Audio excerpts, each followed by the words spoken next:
He pulled her out of the flames. Unbeknownst to him, she was the one who had destroyed his daughter's life. That night, Nathan Cross didn't go out to be a hero. He just wanted to go home to his 7-year-old daughter, screaming in pain. But fate doesn't ask anyone's opinion. A car overturned in a sea of flames. A woman was trapped inside. And a man whose hands had once saved lives in war couldn't stand idly by. He didn't know that the decision he made that night would change everything. If you're following this story, please hit like, leave a comment with your city name below. I want to know how far this story has come. The rain came sideways that Thursday night. Not the soft kind of Pacific Northwest rain that locals shrugged off. The kind that made you question whether the sky had developed a personal grudge. It hammered the windshield of Nathan Cross's 2019 Ford F-150 in sheets so thick that even the wipers on full blast couldn't keep up, just smeared the world into a gray blur of highway lights and tail lamps. Nathan had the heat turned up too high. He knew it. His uniform shirt was sticking to the back of his neck, and the defroster was making that faint burning smell it always made when it worked too hard. But he didn't reach for the dial. He was too busy doing the math in his head, the way he always did on the drive home. 23 minutes from Station 7 to the house on Birchwood Lane, assuming no accidents on I-5 North. Mrs. Kowalski from next door was sitting with Lily. She charged $12 an hour and never complained, but she was 71 and got nervous if things ran past 9 o'clock. It was already 8:47. He pressed the accelerator a little harder. His phone buzzed in the cup holder. He didn't look at it. It buzzed again. He flipped it face down.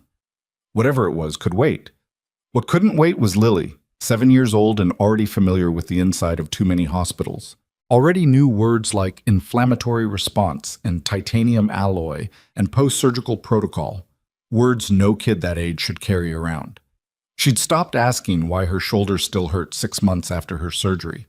That was the part that killed Nathan the most. Not the crying, though the crying gutted him every single time, but the silence. The way she'd gotten used to it. His daughter had learned to live with pain, and he hadn't figured out how to stop it. Nathan pressed the back of his hand against his mouth and breathed through his nose. Slow, controlled. The same way they'd taught him at BUD/S, when the water was 48 degrees and the instructors were screaming, and the only thing between you and quitting was the space between your ears. You don't fall apart. You don't get that option. He'd been telling himself that for 14 months. The highway ahead was nearly empty. Storm had driven most people off the roads, which was why he saw it happen with horrible, perfect clarity. The silver Mercedes came from the right, the Issaquah on-ramp, moving way too fast for wet pavement. Nathan clocked it the way he'd learned to clock everything in his environment, automatic, unconscious, and his foot eased off the gas even before his brain caught up with why. The sedan fishtailed, corrected, fishtailed again. The driver was fighting it. For 1 second, Nathan thought they'd recover. Then the rear end stepped out completely, and the car went sideways across 2 lanes, and at 60-something miles per hour, sideways on wet asphalt is just a preamble. It happened fast and slow at the same time, the way violence always does. The Mercedes clipped the concrete median barrier on the driver's side. Not a full impact, more of a grinding sideswipe. But that was enough to flip the physics.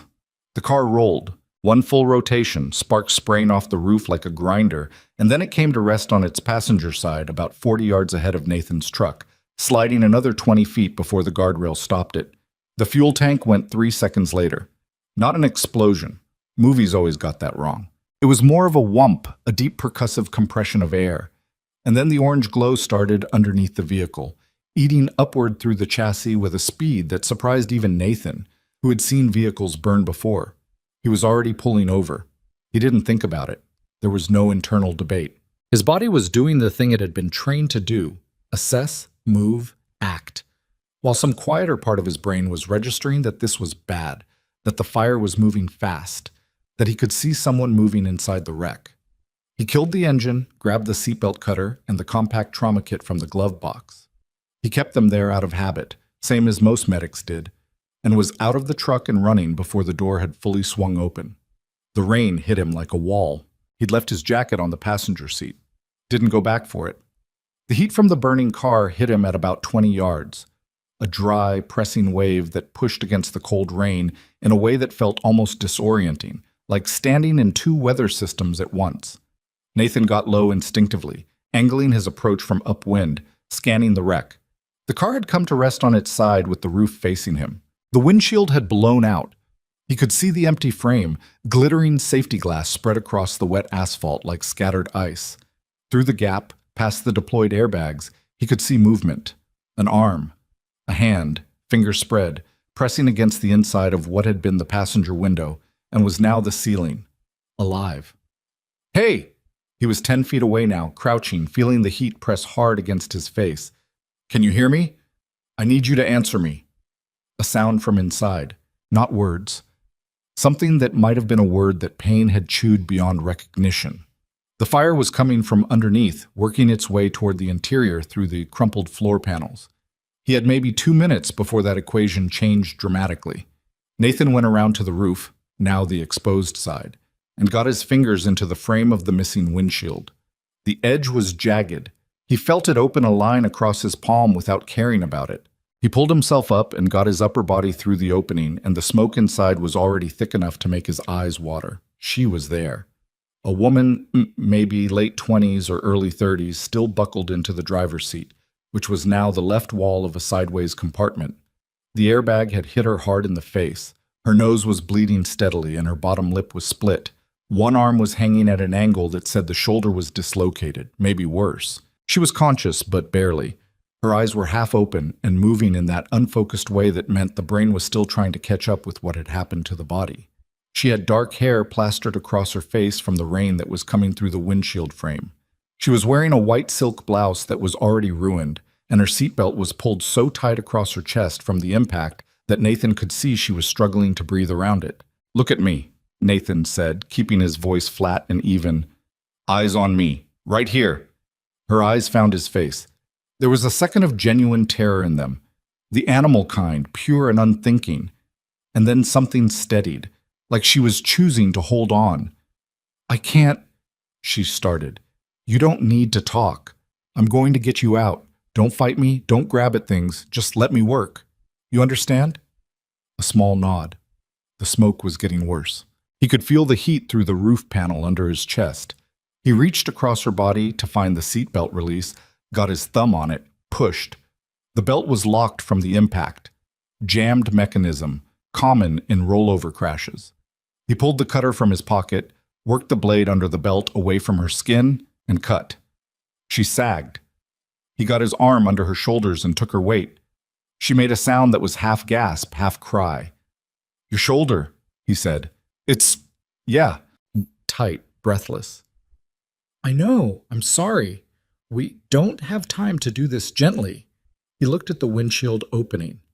"I need you to use your other arm, whatever you can give me." "Okay." Her voice was clearer now, finding its edges. "Okay." He moved her toward the opening. She was small, maybe 5'4", 120. But a dead weight was a dead weight, and the angle was wrong. And the heat was serious now. And when he finally got her through the opening and lowered her to the wet asphalt on the far side of the car, his arms were shaking. Not from fear, just from physics.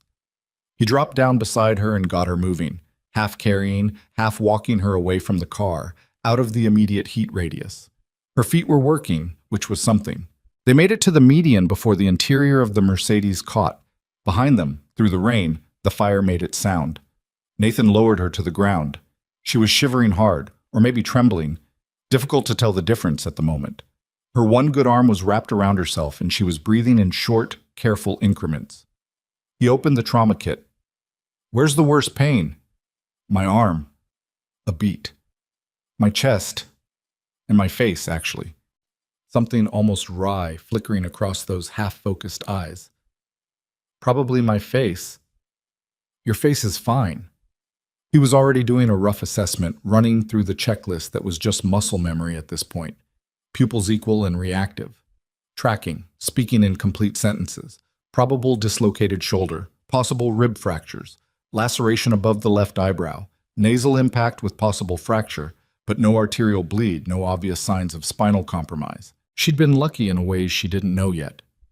In the distance, the sound of sirens. Someone had called it in. What's your name? He asked, pulling a trauma dressing from the kit. A pause.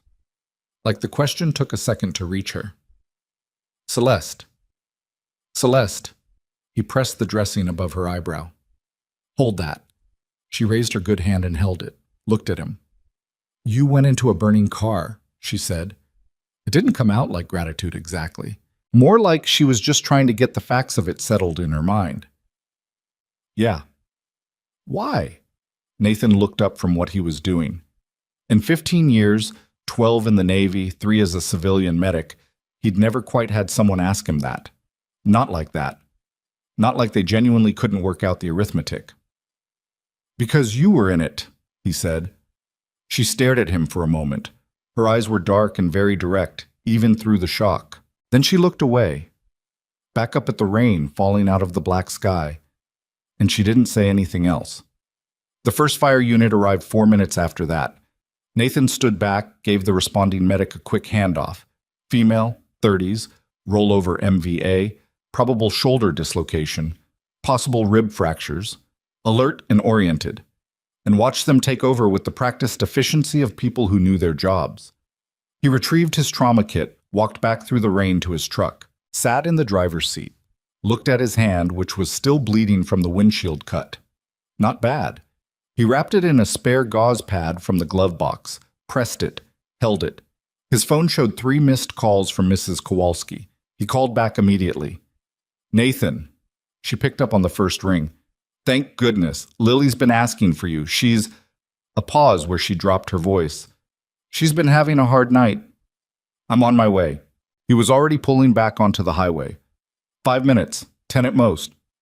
When he came through the front door of the house on Birchwood Lane, Mrs. Kowalski met him in the hallway with that specific expression he'd come to recognize, the one that said, I don't know what to do and I'm grateful you're home, and pointed toward the narrow hallway leading to the bedrooms. He could hear it before he got there. Not crying, exactly. More like the sound of crying that had been going on long enough to run out of tears and become something else. This thin, exhausted keening that was somehow worse than full-throated sobs. He pushed Lily's door open. She was lying on her bed with her knees pulled up and her good arm, the left, wrapped around them. The right arm, the one with the shoulder, lay at her side with the careful deliberateness of someone who had learned not to move it unnecessarily. She was wearing her purple dinosaur pajamas, the ones with the little sauropods all over them, and the light on her nightstand was on, and she had Clementine, her stuffed rabbit, pressed under her chin. When she saw him, something in her face cracked open with relief. Daddy. Hey, Bug. He crossed the room, sat on the edge of the bed, and she turned toward him with that careful, controlled movement she'd developed, protecting the shoulder automatically. He wrapped his arms around her, avoiding the right side, pulling her close. She pressed her face into his chest. Her back was shuddering. It was bad tonight? He said into her hair. It woke me up, she said, muffled. The hurt woke me up. Nathan closed his eyes. The shoulder had started hurting 3 months after the surgery. A surgery that was supposed to have been routine. A minor structural repair after a fall at school had partially torn her labrum. An outpatient procedure. They told him she'd be back to normal in 6 to 8 weeks. They'd used the word routine 4 or 5 times in the same conversation, as if saying it enough times would make it stick. Instead, 6 weeks post-op, she started complaining of deep, aching pain.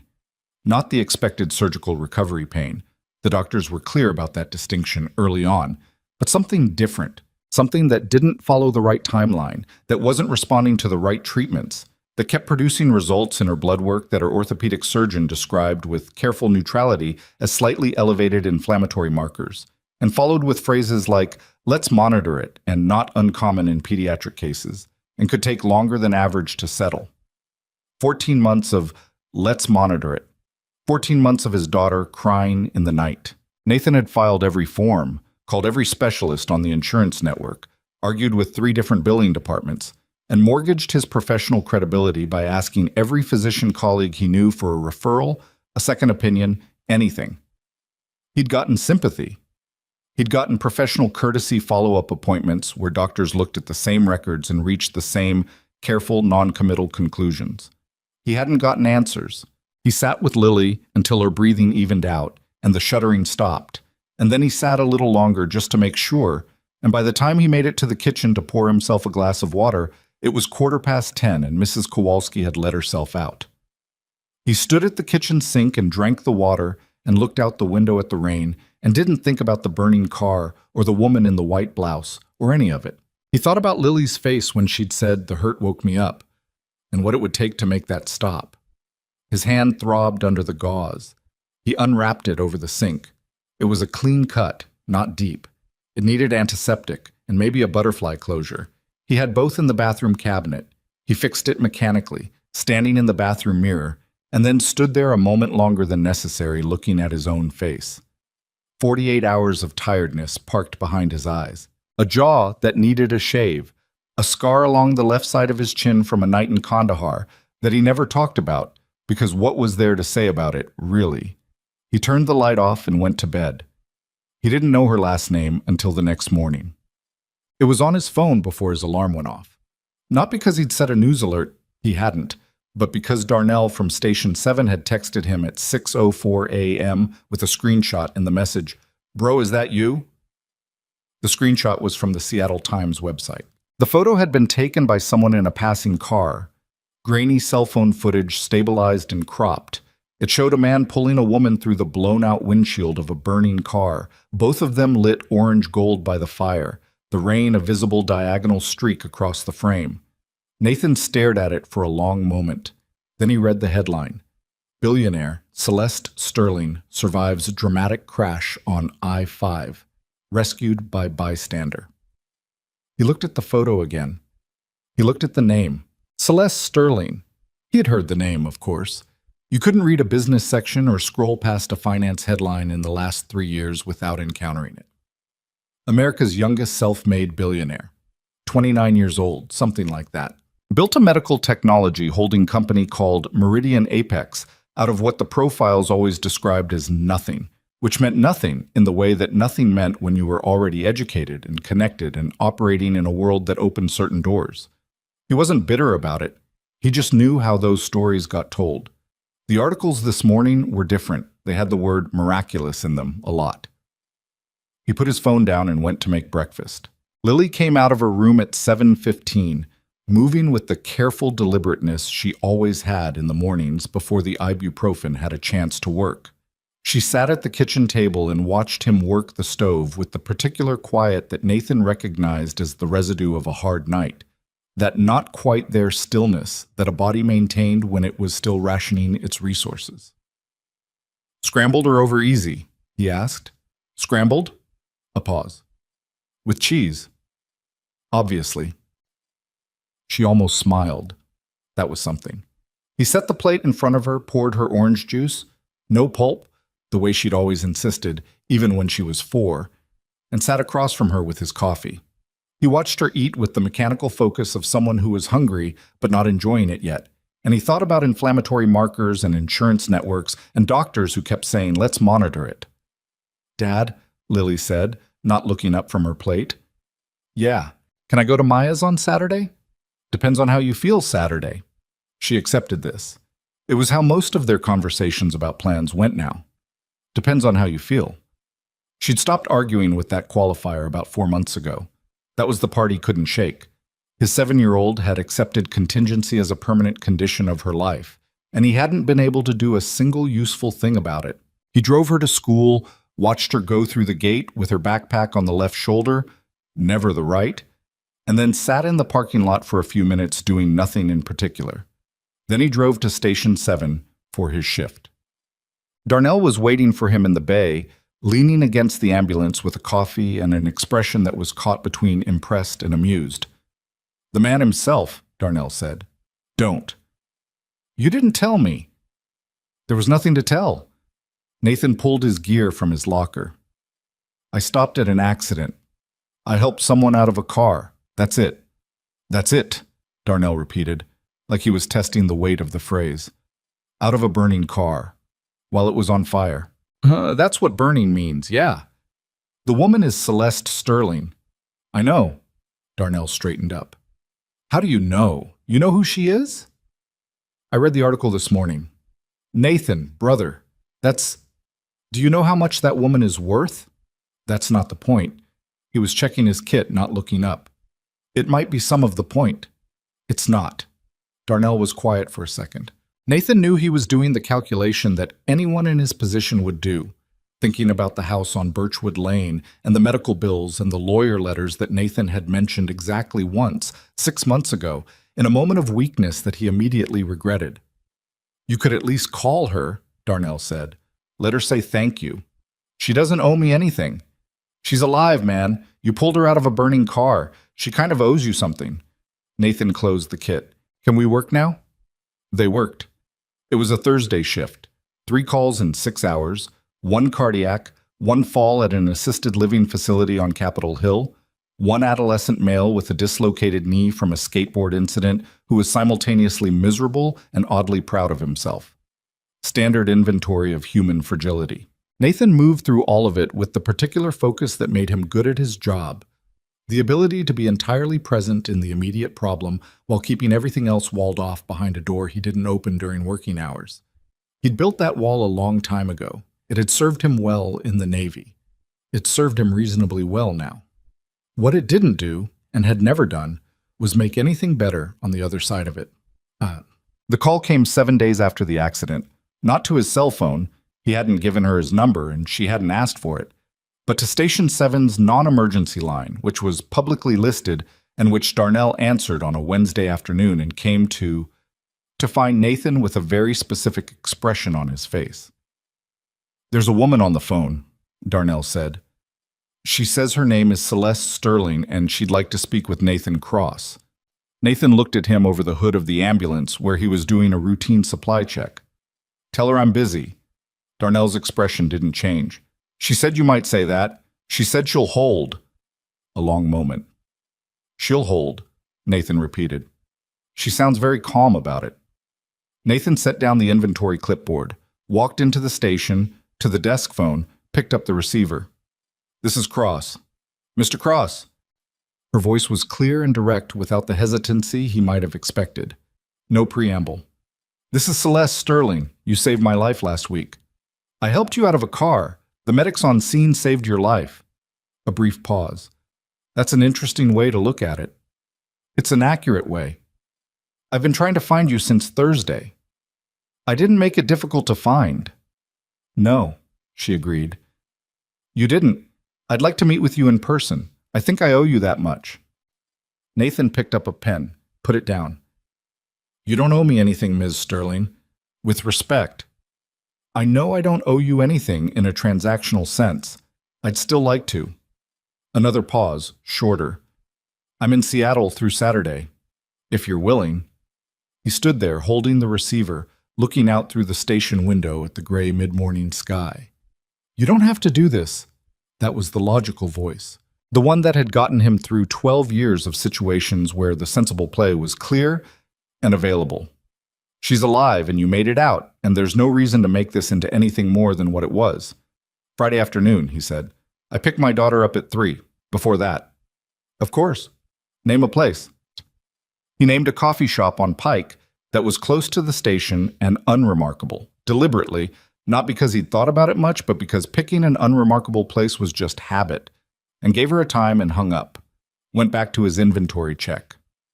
Darnell materialized at the other end of the ambulance as if he'd been waiting there the whole time. Well, he said. Mind your business, Nathan said, but without any real edge in it. Darnell smiled. That's a yes. Jake, must, She came alone. That was the first thing Nathan noticed when she walked into the coffee shop Friday at noon. No assistant, no security detail, none of the apparatus he'd half expected. Just a woman in dark jeans and a gray cashmere sweater with her arm in a sling, her face showing the faded remains of bruising under makeup that wasn't quite covering it, moving through the Friday lunch crowd with the kind of self-contained purpose that didn't require space to be cleared ahead of it. She spotted him immediately. He'd taken a corner table with his back to the wall. Old habit, one he'd stopped trying to break. She slid into the seat across from him and nodded once, like they were resuming a meeting rather than starting one. You're not what I expected, she said.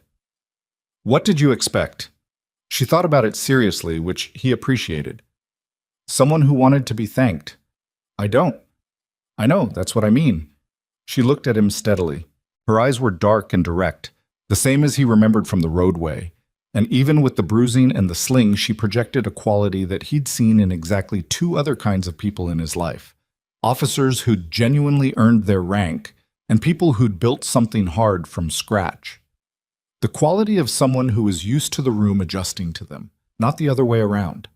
The coffee arrived. He'd ordered already. She ordered an Americano, no sugar, and when the server left, she put both hands, the good one and the slinged one, arranged carefully on the table and said, I want to help you, financially, whatever you need.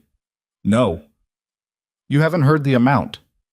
It doesn't matter what the amount is. She tilted her head slightly, not annoyed exactly, but recalibrating. Why not? Nathan looked at his coffee, thought about how to say it in a way that didn't come out self-righteous, because he wasn't trying to be. Because accepting money from someone I helped changes what that was, and I don't want it changed. Celeste was quiet for a moment, then she said, That might be the most inconvenient answer I've ever received.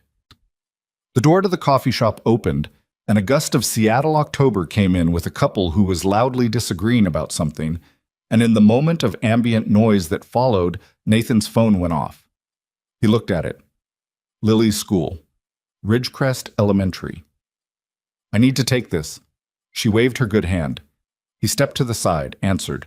It was the school nurse, a woman named Patricia, whom Nathan had spoken to more times than he could count, and her voice had the particular careful cadence of someone who was used to delivering unwelcome information. Lily had had an incident. She'd been playing at recess, just walking, really, nothing strenuous, when the shoulder pain had come on sudden and severe. She was in the nurse's office now. She was asking for him. I'm on my way, he said. He was already moving toward the table to get his jacket. Celeste watched him come back. I have to go, he said. I'm sorry. My daughter. Something shifted in her expression, not dramatically, but perceptibly. Is she all right? He stopped. He didn't know why he stopped. She's been dealing with a medical situation. She needs me. Of course. Celeste was already starting to stand, adjusting the sling. Go, please. He pulled on his jacket, looked at her for a moment. This woman he'd pulled out of a fire, who'd come here to try and give him money he wouldn't take, who was looking at him right now with something that wasn't pity and wasn't exactly sympathy either, but was something adjacent that he couldn't quite name. I appreciate you coming, he said. I mean that. I'm glad you're alive. She opened her mouth to say something. His phone went off again. Ridgecrest Elementary. He went. Lily was sitting on the narrow vinyl bed in the nurse's office with her knees pulled up, and Clementine, she'd started bringing the rabbit to school in her backpack 3 weeks ago, something she would have considered babyish 6 months earlier, pressed against her chin. The fluorescent light made everything look slightly worse than it was. When Nathan walked in, she looked up, and the expression that crossed her face was the expression of every child who has been scared alone and then sees the person they most trust. A pure, unguarded release of held breath. Hey, Bug. Hey. Her voice was small. He sat beside her on the bed, did the thing he always did. Careful with the right side, arm around her narrow shoulders, her head finding his chest. Patricia the nurse gave them a moment and quietly stepped out. It came on fast? He asked. We were just walking to the swings, Lily said. I wasn't even doing anything. I know. Maya said maybe I was faking. She said it in a flat tone that was trying very hard to be casual. I'm not faking. I know you're not. He pressed his chin to the top of her head. Maya's 7. 7-year-olds say dumb things sometimes. Lily was quiet for a second. Then, when is it going to stop, Daddy? He didn't answer right away. He made himself find an answer that was true. I don't know, he said, but I'm working on it, okay? I'm not done working on it. She thought about this with the seriousness she applied to most things. Okay, she said finally, like she'd decided to extend credit. He signed her out, got her in the truck, stopped at the pharmacy for a children's ibuprofen that he already knew wouldn't do much more than take the edge off, and was halfway home when his phone, hands-free through the truck's Bluetooth, connected to an incoming call. The number was unknown. He almost let it go to voicemail. Cross, he answered. A brief pause. Then, Mr. Cross, this is Celeste Sterling again. I'm sorry to call. I got this number from the station directory. I have a question, and then I'll leave you alone. He glanced in the rearview mirror. Lily was looking out the window, watching the trees go past. What's the question? Your daughter, Celeste said. What's wrong with her shoulder? The directness of it caught him sideways. He hadn't expected that. Why? Because I own 4 medical technology companies, she said. And I have access to specialists that most people don't. And I watched your face when you left that coffee shop, and it wasn't the face of someone dealing with something manageable. A pause. I'm not trying to buy you. I'm asking a question. Nathan drove. Beside him, reflected in the window, he could see Lily's face in profile. The careful, practiced stillness of it. The way she'd learned to hold herself. Post-surgical shoulder pain, he said finally. 14 months. Her doctors can't get ahead of it. A silence on the line. Then, would you let me make a call? He thought about the insurance network. The specialist who had shrugged. The billing department. The phrase, let's monitor it, delivered 14 times in 14 months, in 14 different tones of professional compassion. He thought about Lily asking him when it was going to stop. What kind of call? He asked. The kind that gets you an appointment at Seattle Children's Advanced Care Division by next Wednesday, Celeste said. No cost, no strings. Just let someone who actually knows what they're looking at look at it. In the rearview mirror, Lily had turned from the window and was watching him drive with those dark eyes. His wife's eyes, the same shape and the same quality of attention, and wasn't saying anything because she'd learned that when Daddy was on the phone about the shoulder, the best thing to do was wait. Nathan Cross, who did not ask for help, who had not asked for anything from anyone in the 3 years since his wife died, who had built the wall and maintained it and told himself it was enough. One call, he said. No promises on anything else. Understood, Celeste Sterling said. And that was how it started. The call Celeste made took 11 minutes. Nathan knew because he was sitting in the hospital parking lot with the engine running when she called him back, and he'd been watching the clock on the dash with the particular kind of attention you give to small things when the large things feel too big to look at directly. Lily was inside with Mrs. Kowalski, who had materialized again with her coat and her quiet competence and her $12 an hour presence that Nathan had come to rely on more than he liked to admit. 11 minutes. Then his phone lit up. Wednesday at 2, Celeste said. Dr. Anita Soren. She runs the Pediatric Orthopedic and Implant Specialist program at Seattle Children's. She's reviewed Lily's records. I had them pulled from your current provider with your release on file. I hope that's okay. And she wants to do a full evaluation. Nathan sat with that for a second. She reviewed the records already. She's thorough. It's been 4 hours. I asked her to prioritize. No apology in it, just fact. He looked through the windshield at the hospital entrance. The automatic doors sliding open and shut for a steady stream of people, each of them carrying their own weight in there. What did she say when she looked at the records? A pause that was half a beat too long. She said she'd like to do the evaluation before drawing conclusions, which meant something in the records had caught her attention. Nathan had been a medic long enough to know how doctors talked around things before they were certain. Wednesday, he said. 2 o'clock. I'll have a car. We'll drive ourselves. Another pause. Okay. Ms. Sterling. He stopped, tried again. Thank you for the call. You're welcome. A brief silence, the kind that had a shape to it. How is she tonight? He looked at the hospital entrance again. She's tired, he said, which was true and also smaller than the truth, and they both seemed to understand that. They hung up. Wednesday came with the kind of brittle October clarity that Seattle occasionally produced between storms. Sharp blue sky, cold enough to see your breath, the kind of morning that made everything look more defined than it probably was. Nathan drove Lily to the appointment with the radio off, which was how they both preferred it when things felt heavy. Lily was wearing her good jeans and a purple sweater she'd picked herself, which he took as a sign that she was trying. She held Clementine in her lap with her left hand and looked out the window and asked, partway through the drive, "Is this doctor going to say the same thing?" "I don't know," Nathan said. The last one said inflammatory markers. She said it carefully, the way she always pronounced the medical words, precisely, like she'd practiced. The one before that said post-surgical adjustment. I remember. They all say different things that mean the same thing. Nathan glanced at her, 7 years old. What do you think they mean?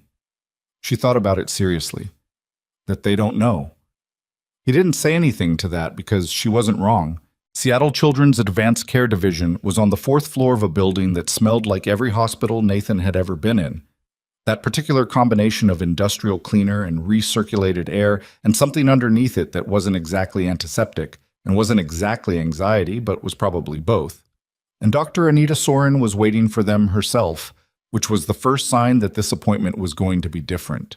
She was a compact Indian-American woman in her mid-50s with reading glasses pushed up into her gray-streaked hair and the unhurried manner of someone who had learned a long time ago that efficiency and patience were not opposites.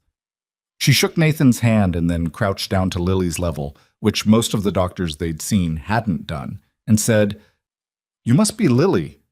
I'm Dr. Soren. I hear you've been dealing with something pretty rough." Lily looked at her with the appraising directness of a child who had met a lot of doctors and had stopped being impressed by them. "For 14 months, she said. "I know." Dr. Soren held her gaze. "I read your whole file. All of it." She stood back up, addressed Nathan. "I want to do a full workup today. Blood panel, imaging, and I want to see the hardware." "The hardware?" Nathan repeated. "The implant. The titanium anchor used in her labrum repair." She said it evenly, in the tone of someone choosing words deliberately. "I have some questions about the device itself." The evaluation took 3 hours. Nathan sat in the waiting area for most of it. They let him come in for the imaging but asked him to step out for the blood draw and the physical assessment, which was standard, but the waiting was a different quality than the waiting he'd done in other hospitals. It had a specific weight to it. He bought a coffee from the machine down the hall, drank about half of it, threw the rest away. He called Darnell. "How's she doing?" Darnell picked up on the second ring. "Still in with the doctor." "This is the one Sterling set up?" "Yeah." A pause. "You doing okay?" Nathan looked at the middle distance. The wall across from him, pale institutional green, a framed print of a mountain landscape that no one had looked at in years. "Waiting." "Worst part," Darnell said. "Yeah." They stayed on the line without talking for a minute, which was the kind of friendship Nathan had with Darnell. 11 years of working the same ambulance routes, enough shared time in enough difficult rooms that silence between them was just comfortable. Then Darnell said he had to get back, and Nathan said he'd call later, and they hung up. Celeste called at 3:15. Nathan answered it without thinking about whether he wanted to. "They're still running tests." "I know, doctor. Soren's office let me know the appointment was running long. I just wanted to check in." A brief pause. "You don't have to give me details. I'm just checking in." He looked at the mountain print. "Lily asked me this morning if this doctor was going to say the same thing as the others." "What did you tell her?" "That I didn't know." He shifted in the chair. "She's figured out that the different diagnoses all mean the same thing, that nobody knows what's actually wrong." Celeste was quiet for a moment. When she spoke, her voice was a degree quieter than before. "She sounds like a very perceptive kid." "She's too perceptive. She notices everything." He stopped.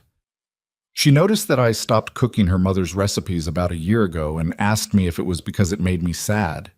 She was 6. The words came out before he'd made a decision to say them. He wasn't sure why. Maybe it was the quality of Celeste's silence. She didn't fill it up with something reflexive, didn't immediately say, "I'm so sorry," just held it, which was unusual. "What did you tell her?" Celeste asked. "I told her, yeah, a little bit, and she said—" He stopped again, cleared his throat. "She said we should still make the pasta sometimes because it was her mom's too, and it wasn't fair that we both lost it." He looked at his hands. "Then she went back to watching cartoons," Celeste said very quietly. "She's right." "Yeah," Nathan said. "She usually is." Dr. Soren came to find him at 4 o'clock. She walked him into a small consultation room off the waiting area. not the main office, which told him something, and set Lily up in the adjacent room with a tablet and headphones and what appeared to be a significant quantity of graham crackers. Lily accepted these arrangements with the stoicism of someone who had been in a lot of consultation rooms. Doctor. Soren sat across from Nathan and put a folder on the table between them. I want to start by saying that I'm not ready to give you final conclusions today, she said. I need to run 2 more specific tests on her blood work, and I want to consult with a colleague who specializes in device-related complications. But I want to tell you what I'm looking at because I think you've been waiting long enough. Nathan looked at the folder. Tell me. The titanium anchor used in Lily's surgery. The specific device is a product called the OrthoSecure Flexi Anchor, manufactured under the Meridian Apex Medical Device subsidiary. She said the name of the manufacturer the way people said names that were going to be important, distinctly, giving him time to register it. It's been on the market for about 3 years and is commonly used in pediatric labrum repairs. The reason I want to consult a specialist is that I've seen Lily's blood panel and her titanium ion levels are elevated. Nathan went very still. What does that mean? It can mean several things, and I don't want to jump ahead. But in the context of a titanium implant that's been in place for 14 months, in a growing child who is experiencing persistent, unexplained pain, elevated inflammatory markers, and now elevated metal ion levels in her blood work, it suggests that the implant itself may be the source of the problem. Dr. Soren looked at him steadily. There's a condition called adverse local tissue reaction, ALTR. It occurs when certain implant materials degrade at a higher rate than expected, releasing particles into the surrounding tissue. In pediatric patients, because growth puts additional stress on hardware, you can see corrosion patterns that wouldn't occur in adults. Nathan was listening in that way he'd learned in the Navy, taking in every word, not reacting, filing it into sequence. The OrthoSecure device, he said. Is there a known problem with it? A pause.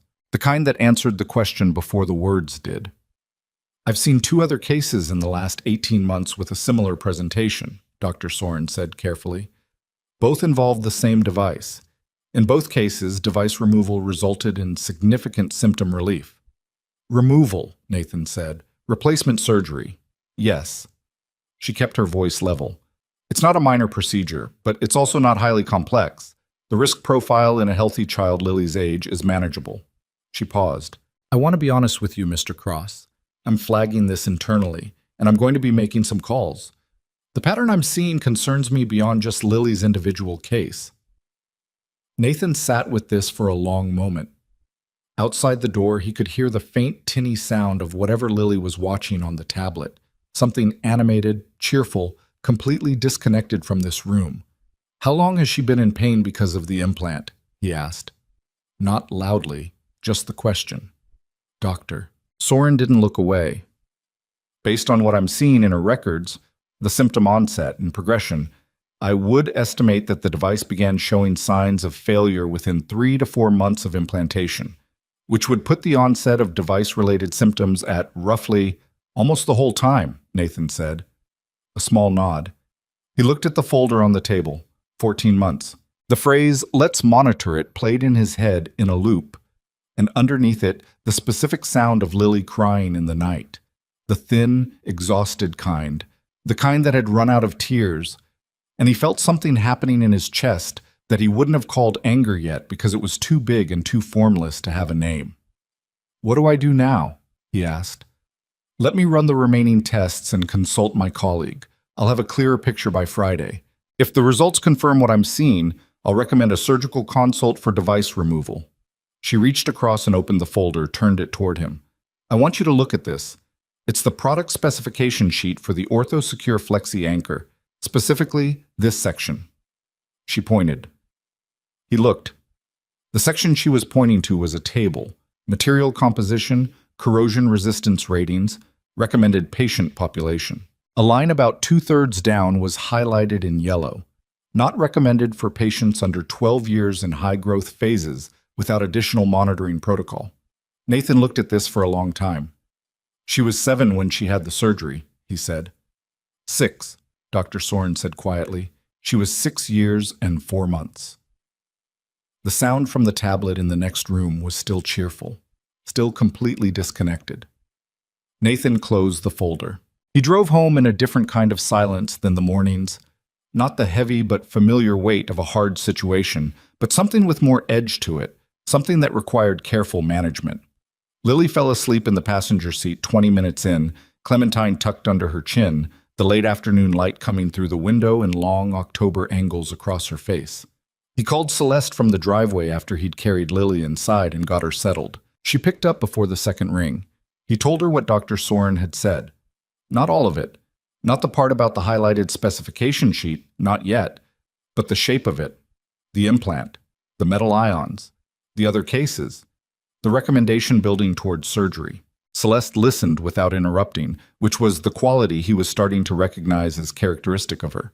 She didn't perform listening, didn't make sounds to demonstrate she was following along, just actually listened.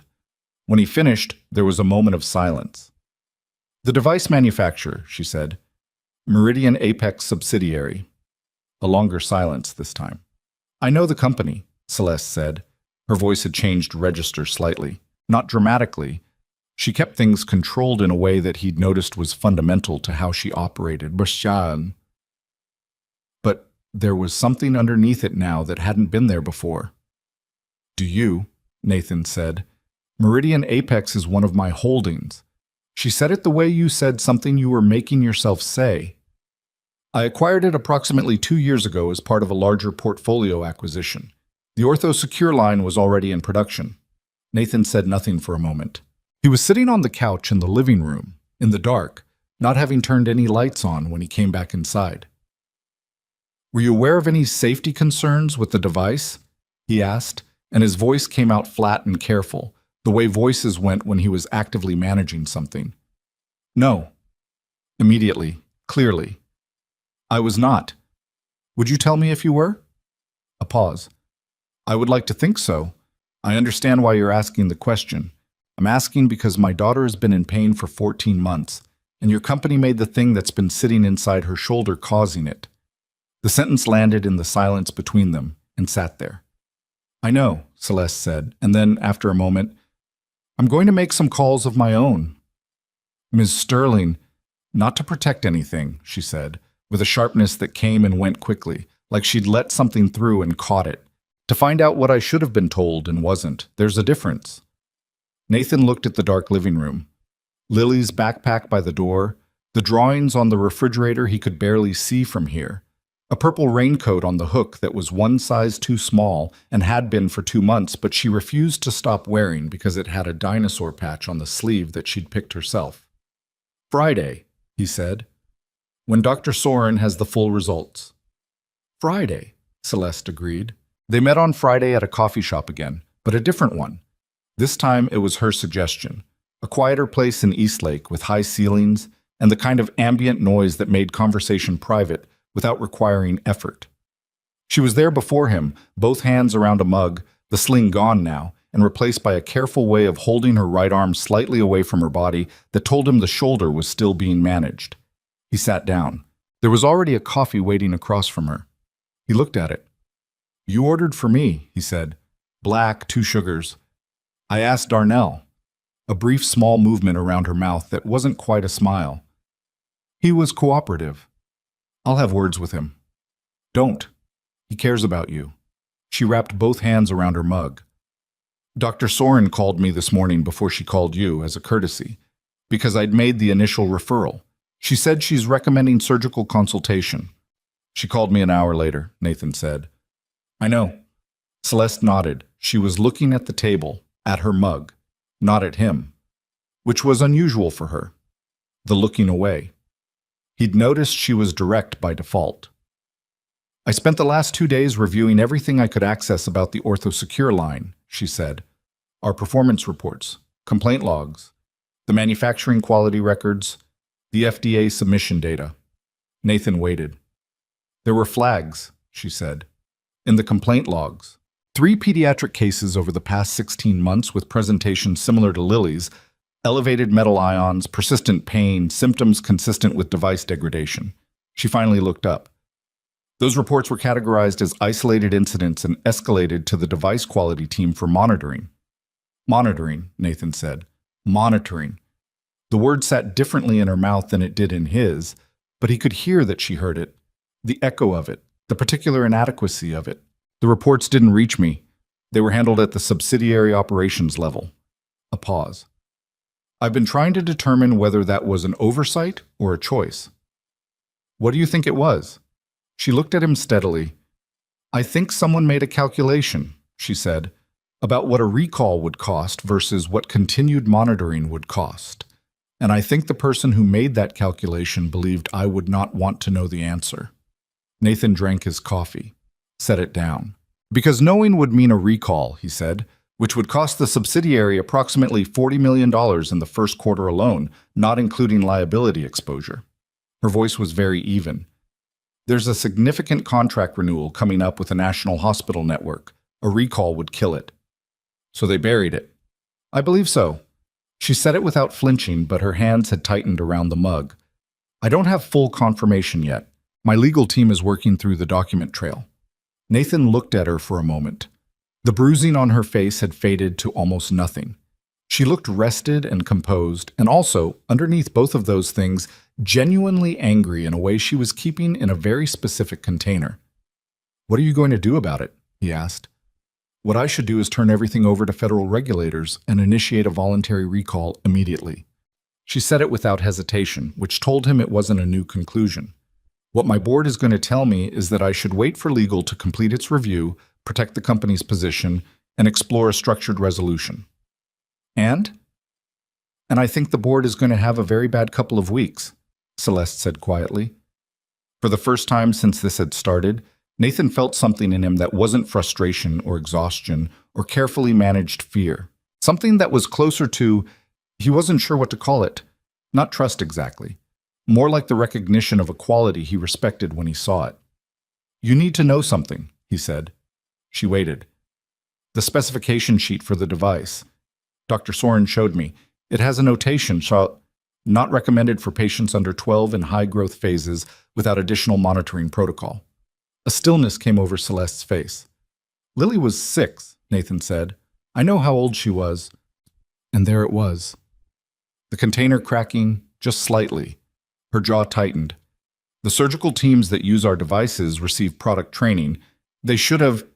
She stopped, started again. The hospital that performed her original surgery should have flagged that. They should have, Nathan agreed. But they had paperwork from your company's sales team saying the device was appropriate for pediatric use without restriction. I found it in her file this week. It's dated 4 months before her surgery. The silence that followed was different from the others. Celeste put her mug down very carefully, like she was being deliberate about not doing something else with her hands. Show me, she said. He pulled out his phone, pulled up the photo he'd taken of the document, slid it across the table. She looked at it for a long time. Her face did something complicated that she didn't try to cover. That's our letterhead, she said. Yeah. That document did not come from our medical affairs team. The language is wrong. We don't write indications that way. She was still looking at the screen. Someone in sales created this. Or someone told someone in sales to create it. She looked up. Their eyes met across the table, across the coffee cups, across the 14 months and the burning car and all the distance between their lives that was both very large and, in this moment, strangely small. I'm going to need that document, she said. Dr. Soren already sent it to her contact at the FDA. He picked his phone back up. But I'll forward you the photo. She nodded slowly. Then she looked away, out the window at the Friday afternoon traffic on Eastlake, and something moved across her face that wasn't quite any one thing. Not guilt exactly, because she hadn't done it, but maybe what guilt felt like when it arrived by proximity, when you were the structure under which a wrong thing had lived without your knowing it. I need to ask you something, Nathan said. All right. The night of the accident. You were on I-5 northbound in a storm, moving too fast for the conditions, late on a Thursday night. Where were you coming from? She turned back from the window. The question clearly wasn't what she'd expected. A late meeting. Why? What kind of meeting? A beat. A board meeting. At the Meridian Apex offices. She paused. The quarterly operations review. Nathan looked at her. The OrthoSecure line was on the agenda, she said, very quietly. The Q3 performance numbers. I was reviewing the device category. He sat with this. You were coming from a meeting about the same device, he said, that was sitting in my daughter's shoulder. I didn't know about Lily then. Her voice was even, but something behind it was not. I didn't know about any of the pediatric cases. The complaint flags weren't presented to me. I was looking at revenue numbers and market penetration data and a chart showing hospital network adoption rates. The coffee shop continued its ambient hum around them. Someone at the counter was laughing about something. I know you didn't know, Nathan said finally. She looked at him. You're being more generous than you should be. I'm not being generous, I believe you. He picked up his coffee, set it back down without drinking it. What I'm trying to figure out is the shape of it. The accident, the rescue, you turning up at my station, Lily. He looked at the window, the traffic. It keeps going in directions I didn't expect. It keeps going in directions I didn't expect either, Celeste said. They sat there for another half hour, talking through the document trail, the recall timeline, what Dr. Soren had said about surgical options. It was practical and specific, and underneath it was the other thing. The thing neither of them named directly, which was that the story of how they'd come to be sitting across from each other in this coffee shop was deeply improbable, and also, somehow, not finished. When Nathan finally stood to leave, Celeste said, How does she feel about hospitals? Lily, going back in for surgery.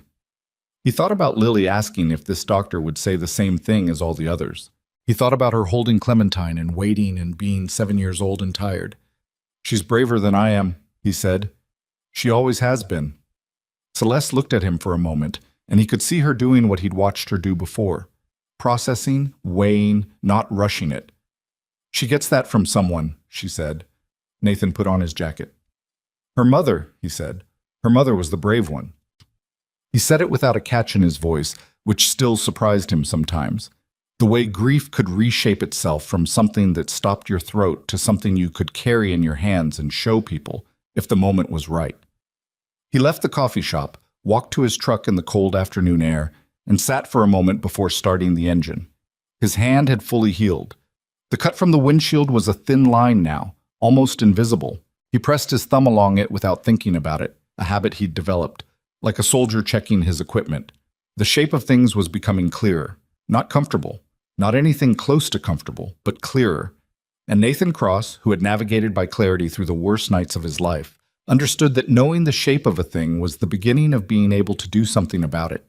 He started the engine and drove home to his daughter. The surgical consult was scheduled for the following Tuesday, and in the 4 days between the Friday coffee shop and that appointment, Nathan did something he hadn't done in a long time.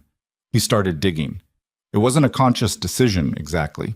It was more like the part of him that had spent 12 years in the Navy learning to read a situation, to identify the seams in a story where things didn't line up, to follow the thread that someone else had tried to bury. That part had been quietly waking up since the moment Dr. Soren pointed to the highlighted line in the specification sheet. And by Saturday morning, while Lily was at the kitchen table working on a school project about ocean animals with Clementine sitting on the table beside her like a supervisor, Nathan was at his laptop doing what he'd been trained to do. He started with what he had. The falsified sales document suggesting the OrthoSecure device was appropriate for unrestricted pediatric use. The product specification sheet with the contradicting language. Lily's medical records, which he'd now read so many times that he could recite the lab values from memory. Dr. Soren's verbal summary of the 2 other pediatric cases she'd encountered. From there, he worked outward. The FDA's public database of medical device adverse event reports was accessible to anyone who knew where to look. Nathan found it. He searched the OrthoSecure Flexi Anchor by product code, filtered for pediatric patients, sorted by date. What came back was not what the Meridian Apex complaint logs had described as 3 isolated incidents. There were 11 reports, spanning 22 months, 7 of them in the last year. Each one told a version of the same story in the dry, clinical language of regulatory filings. Elevated metal ion levels, persistent unexplained pain, tissue inflammation, delayed recognition of device-related causation. In 3 cases, the patients had already undergone revision surgery. In two of those, the filing noted that the original surgical team had been provided with marketing documentation from the manufacturer describing the device as appropriate for broad pediatric application. Nathan printed every page. He had a printer in the second bedroom that he used maybe 4 times a year, and it protested the workload with sounds of mechanical grievance, and Lily came to stand in the doorway in her socks and look at him. "What are you printing?" "Work stuff." She looked at the growing stack of paper with the focused skepticism of a child who understood that work stuff on a Saturday was a specific category of thing. "Is it about my shoulder?" He looked at her. She looked back at him with those eyes that missed nothing. "Some of it," he said. She nodded, like this was what she'd expected, and went back to her ocean animals. He called Celeste at noon. She answered on the first ring, which he'd noticed was a pattern. She picked up quickly, without the performative delay that some people used to signal they were busy and important. "Tell me what you found," she said before he'd said anything except her name. "How do you know I found something?" "You called on a Saturday. You didn't text first." A brief pause. "You strike me as someone who texts first when it's casual." He didn't respond to that observation, which was accurate. 11 FDA adverse event reports for the OrthoSecure Flexi Anchor, pediatric patients, spanning almost 2 years. Silence. 11, she said. 7 in the past 12 months. The rate is accelerating. He looked at the stack of paper on the desk. Your subsidiary's complaint log showed 3. I know what it showed. Celeste. He'd started using her first name at some point in the last week without deciding to. Those 11 reports are public record. Anyone in your device quality team who was looking at complaint patterns would have had access to the same database. I know, she said. Her voice was flat in the way that meant she was controlling something significant. So either they looked and didn't tell you, or they didn't look, or they looked and actively made sure you wouldn't find it. I know, Nathan. Quieter now. I know what it means. He let it sit for a second. Outside his window, the neighbor's dog was doing something to a pile of leaves with great enthusiasm and 0 results. I found something else. The 2 cases where the falsified marketing documents were noted in the FDA filing. I cross-referenced the dates those documents were allegedly provided to the surgical teams. Both dates fall after the device quality team would have flagged the first complaint internally. The silence this time had a different quality, heavier. They were still distributing the documents after they knew, Celeste said. Not a question. That's what the timeline suggests. A long pause. He could hear her breathing, controlled, deliberate. I need those filings. I'm emailing them now. He heard her exhale. I've been on the phone with my legal team since Thursday morning. They're recommending I wait. Let them complete a full internal review before taking any action. They're talking about a process that takes 8 to 12 weeks. 8 to 12 weeks, Nathan said. I know. There are children in pain right now who have that implant. I know, Nathan, and there was something raw in it that she didn't smooth over. I know exactly what that means, and I know exactly what 8 to 12 weeks means for them. My lawyers are trying to protect the company from liability exposure. They're doing their jobs. Their jobs and the right thing are not the same thing in this situation. He picked up a page from the stack, one of the FDA filings. A 9-year-old girl from Phoenix, symptom onset 4 months post-surgery, 14 months of unexplained pain before revision surgery resolved it. He put it back down. What are you going to do? He asked. I'm working on that. A pause. How's Lily? The subject change was deliberate, but he didn't object to it. Some things needed to be sat with before they became decisions. He understood that. She's in the other room making a poster about anglerfish. Something that wasn't quite a laugh, but was adjacent. Of course she is. She's decided they're underappreciated. She's probably right. Another pause, and the texture of it was different, softer at the edges. Will you tell her that someone is working on fixing it? The shoulder. You don't have to say who. Nathan looked toward the hallway, toward the sound of markers on paper, and Lily talking quietly to Clementine about the specific grievances of deep-sea fish. Yeah, he said. I'll tell her. The surgical consult on Tuesday moved faster than any medical appointment Nathan had attended in the previous 14 months. Dr. Soren had prepared the ground. The consulting surgeon, a precise and unhurried man named Doctor. Wallace Chen had already reviewed the full case, already run his own assessment of the device data, and came into the room with a recommendation rather than a list of considerations. He laid it out with the directness Nathan appreciated in medical professionals who'd gotten comfortable enough with bad news to deliver it cleanly. The OrthoSecure device needed to come out. The revision surgery, replacing the compromised anchor with a different hardware system from a different manufacturer, was the appropriate intervention. The longer the degraded device remained in place, the greater the risk of permanent tissue damage to the surrounding structures. "How long can we wait?" Nathan asked. Dr. Chen looked at the imaging on the light board, then at Lily, who was sitting on the exam table with Clementine, listening with full attention. "I wouldn't go past 6 weeks. 4 would be better." "And after surgery, recovery?" 6 to 8 weeks for initial healing, physical therapy. She's young, which works in her favor. Pediatric tissue recovery is significantly faster than adult. If we move soon, I'm optimistic about full function. He looked at Lily directly when he said the last part, the way Dr. Soren had done, addressing her rather than around her. "You'd be able to use both arms again, normally, like before." Lily looked at him with careful consideration. "Would I be able to do monkey bars?" Dr. Chen's mouth moved in something that was almost a smile. "Eventually, yes." "I haven't been able to do monkey bars for 14 months, Lily said. It was a statement of fact, delivered without drama. But in the particular quiet that followed it, Nathan felt the full weight of what 14 months meant. Measured in the currency of a 7-year-old's life. Not in insurance claims and medical records, but in missed monkey bars and recesses spent on the bench and birthday parties where she couldn't play the games everyone else was playing. He signed the surgical consent forms in the hallway after, while Lily waited inside with a nurse who had produced somehow a set of colored pencils and a sketch pad. Nathan's hand was steady. His jaw was not entirely. Dr. Chen watched him sign. "She'll be all right, Mr. Cross. I've done this specific revision procedure 11 times. I've not had a bad outcome." "I appreciate that." Nathan capped the pen. "I need to ask you something off the record." The surgeon waited. "Are you aware of other cases with this device?" A pause. Dr. Chen looked at the consent forms, then at Nathan. "Dr. Soren and I have been in contact about that question." "That's not a no." "No," Dr. Chen said quietly. "It's not." Nathan drove home thinking about 11 FDA filings and the chart in his head that showed the acceleration of reported incidents over 22 months, and the sales document with the Meridian Apex letterhead, and the executives at the quarterly operations review who had looked at revenue numbers and market penetration data while his daughter cried herself awake in the night. The anger that had been formless in Dr. Soren's consultation room was finding its edges now, the way water found the shape of whatever held it. He called Celeste from the hospital parking lot, the same spot he'd called from before.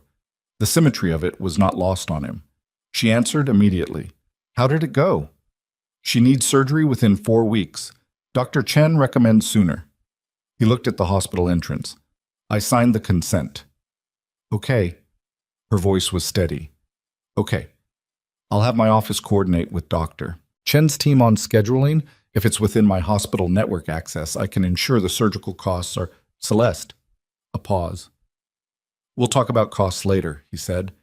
"Right now I want to tell you what I found this weekend, and I want to know what you're going to do about it. Because I've been patient, and I've been reasonable, and I have 4 weeks before my daughter goes into surgery to fix something that should never have been inside her." A beat of silence. Then, "Where are you?" "Hospital parking lot." "Don't drive yet. Give me what you found." He gave her all of it.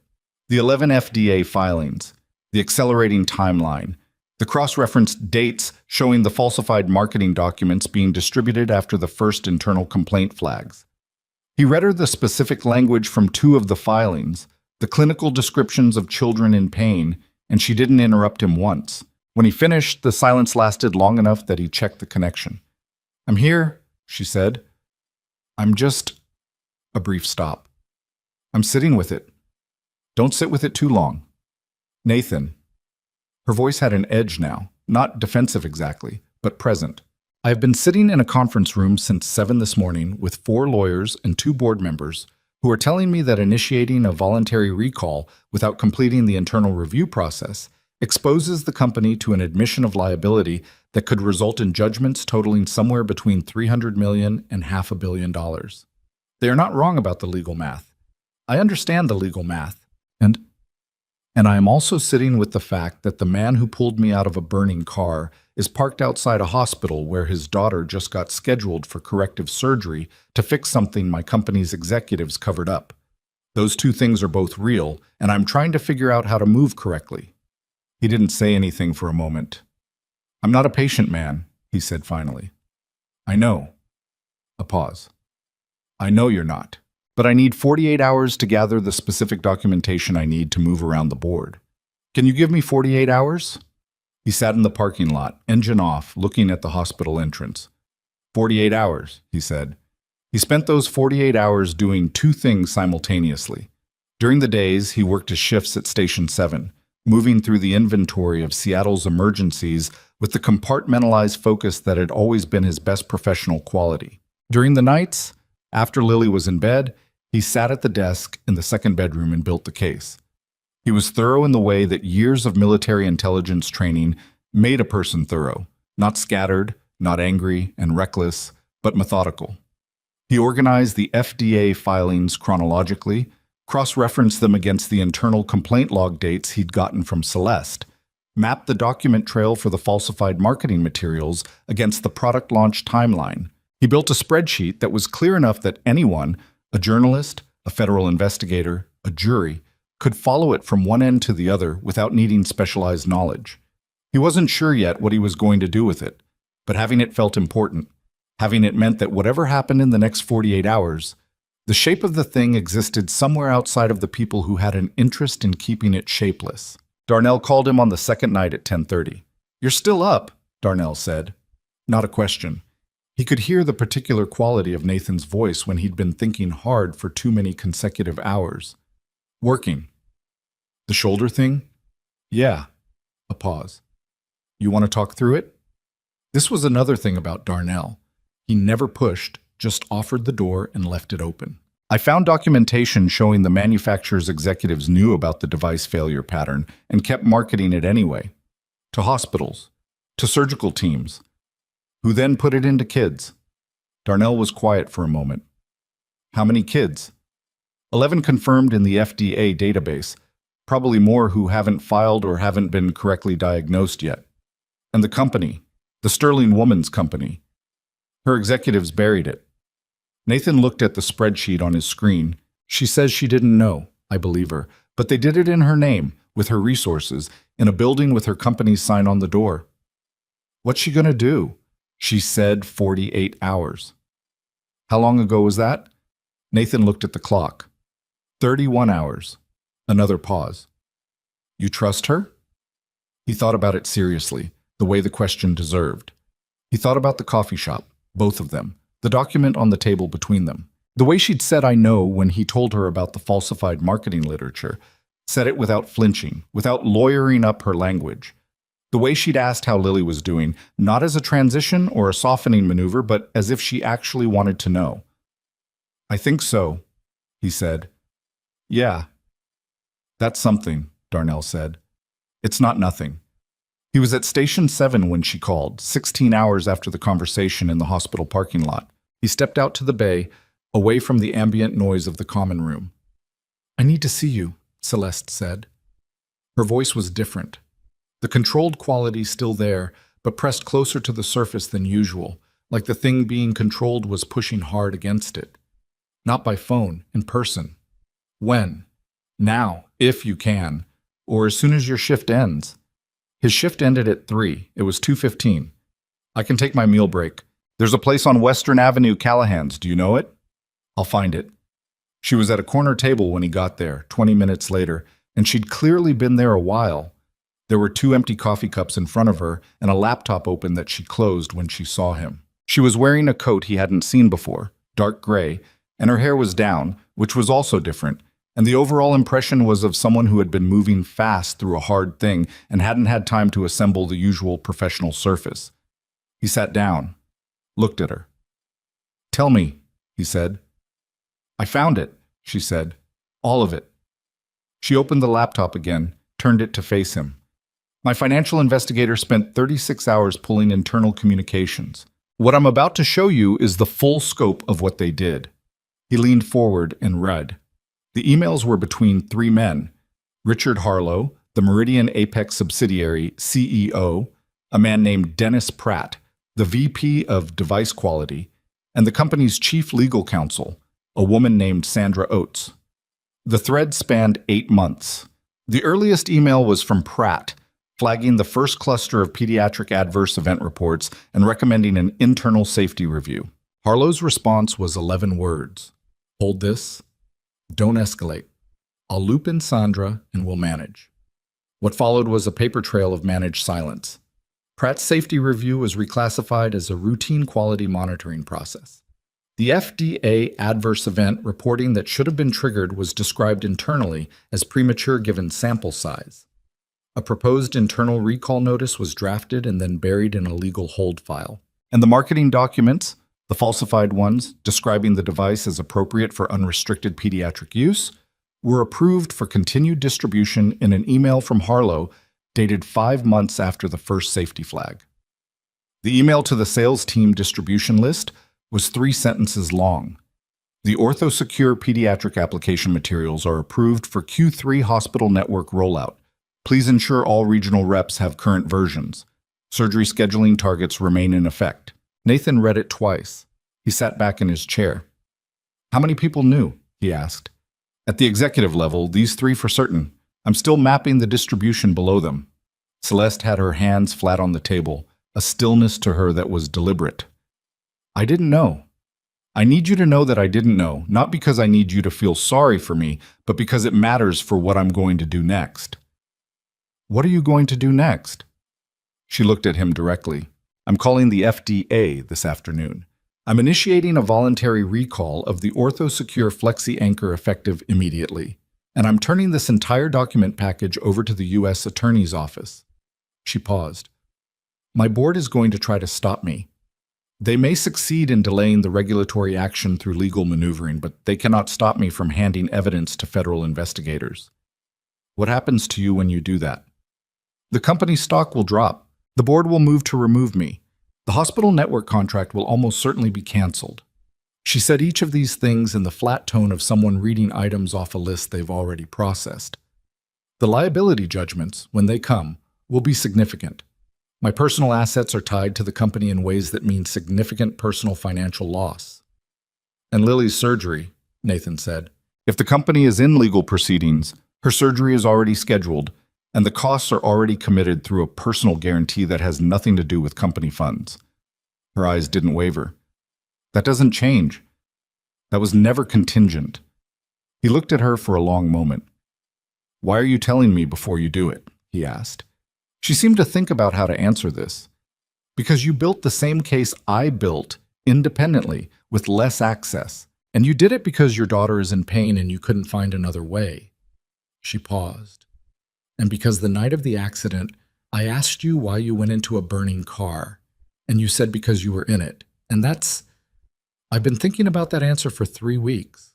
She looked at the closed laptop. I think I'm doing this because the children are in it. And because I am still, technically, the person responsible for the structure that did this to them, regardless of what I knew or didn't know. That's just true. Nathan Cross, who had a professional familiarity with people doing hard things badly and people doing hard things well, recognized which category this was.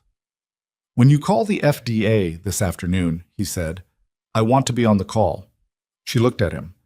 Not to direct it, he said. He stopped. Tried again. I've been carrying this for 14 months, and I'd like to be in the room when it starts going the other direction. Celeste nodded slowly. I'll make it a conference call. And the document package you're turning over to the U.S. Attorney. I have my own copy, compiled independently. They'll want that, she said. Separate compilation, separate source, same conclusions. That matters. He checked his watch. He had 40 minutes before his meal break was over. He looked at the window, the gray November sky above Western Avenue, the ordinary city moving past outside with no particular awareness that in this corner table conversation, something was being set in motion that was going to matter to a lot of people who didn't know yet that they needed it to. Can I ask you something? he said. You can always ask. The night of the accident, when I got you out and you were on the ground, and I asked your name. You took a second before you answered. I thought you were confused from the impact, but that wasn't it, was it? Something moved across her face. No. You knew who you were and you were deciding whether to say. I was deciding whether my name was going to complicate things. A pause. Whether you'd treat me differently. Whether the help would be... She stopped. It was reflex. A bad one. I told you anyway. You did. You already knew what you were going to do regardless of the answer, she said. I could see that. That's why I told you. He thought about that night. The rain, the fire, the specific mathematics of the situation that had left no room for anything except action. He'd gone into that car because the alternative was standing on the shoulder watching someone die, and that had never been an option he was capable of choosing. It had nothing to do with who she was or what she was worth or what her name turned out to be. But he also understood now why the question had taken her a second. I'm going to be late back to the station, he said, and stood. She looked up at him. Nathan? A pause. When this goes public, and it'll go fast once I make the calls, it's going to get complicated. There will be lawyers and investigators and press, and your name is going to be in it as the first person who documented the pattern. I know. You don't have to be publicly involved. I can protect your name from the filings. He picked up his jacket. Don't. She watched him. I spent 14 months trying to find out what was wrong with my kid, and the answer was sitting in a public database the whole time because the people who were supposed to act on it decided not to. He shook his head. I don't want my name protected. I want it on the record. He left money on the table for the coffee, more than enough, and walked out into the gray November air. His phone showed 4 minutes left on his meal break if he drove fast. He drove fast. At 3 o'clock that afternoon, in a conference call that included Celeste, her personal attorney, and a senior compliance officer at the FDA's Center for Devices and Radiological Health, Nathan Cross sat in his truck in the parking lot of Station 7 with the engine off and listened to Celeste Sterling initiate the voluntary recall of the OrthoSecure Flexi Anchor and begin the process of reporting a coordinated internal suppression of safety data by named executives at the Meridian Apex subsidiary. He didn't say much. He answered 2 direct questions from the FDA officer about the independent documentation he'd compiled about the falsified marketing document in Lily's surgical records. His voice was even. His hands were on the steering wheel at 10 and 2, an old habit from long drives through places where you needed to be ready to move. When the call ended, he sat there for a while. He thought about Lily on the bench at recess, not playing. He thought about 14 months of let's monitor it.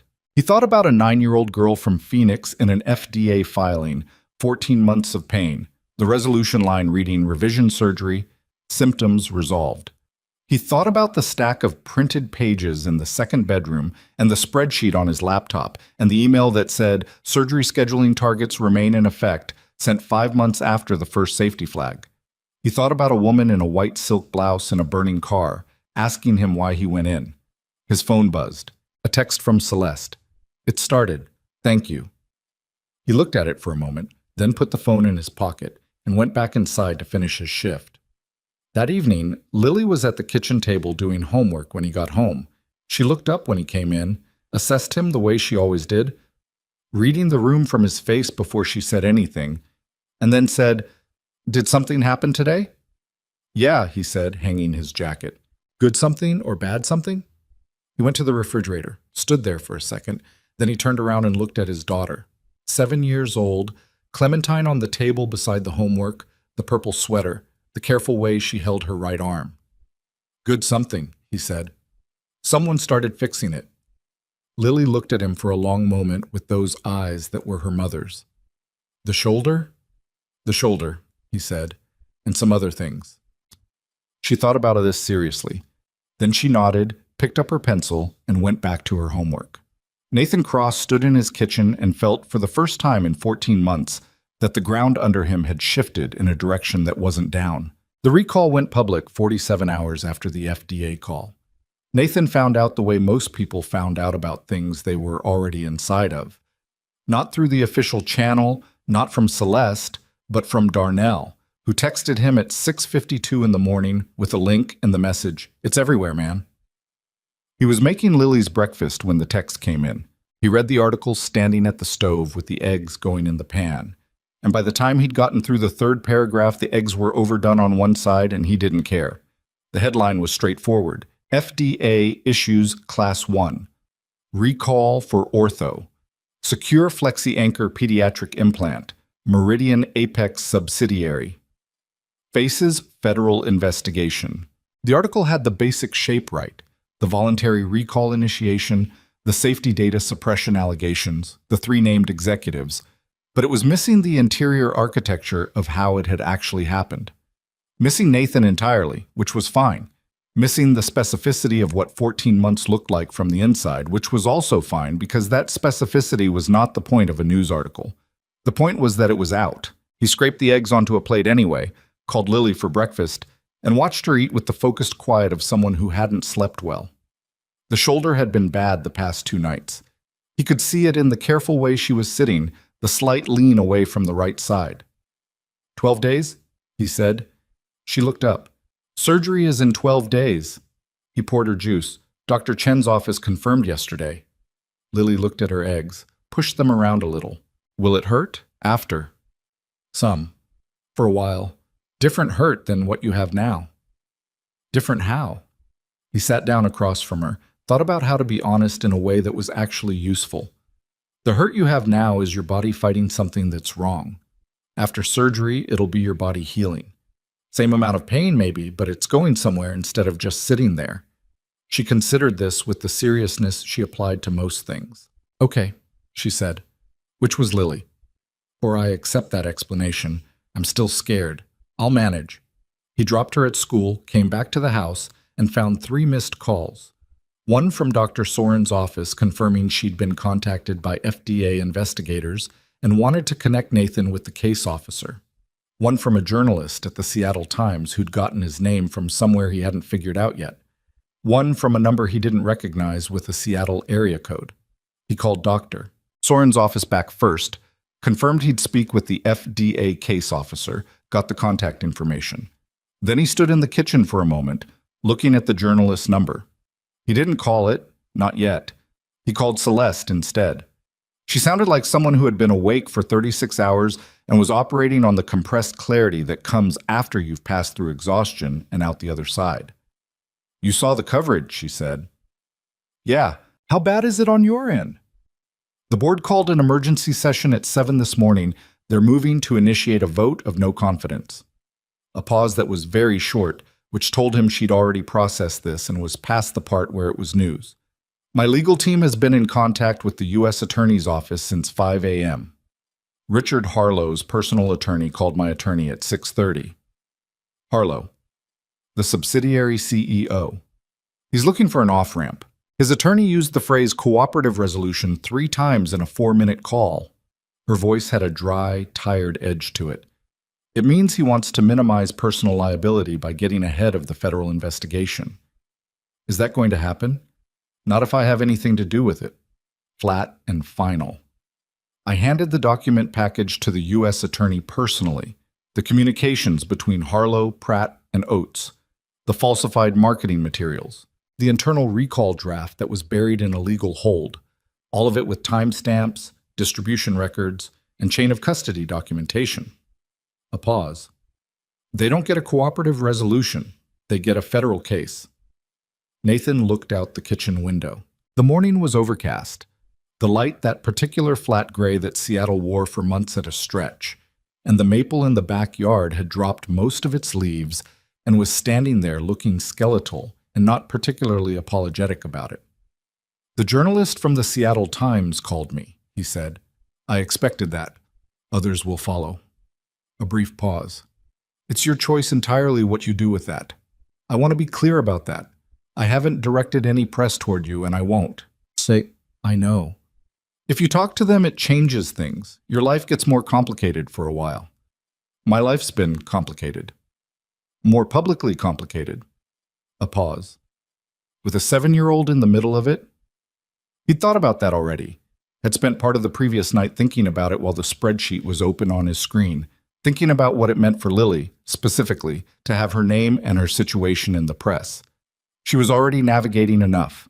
School, the shoulder, the way kids her age process things they didn't fully understand.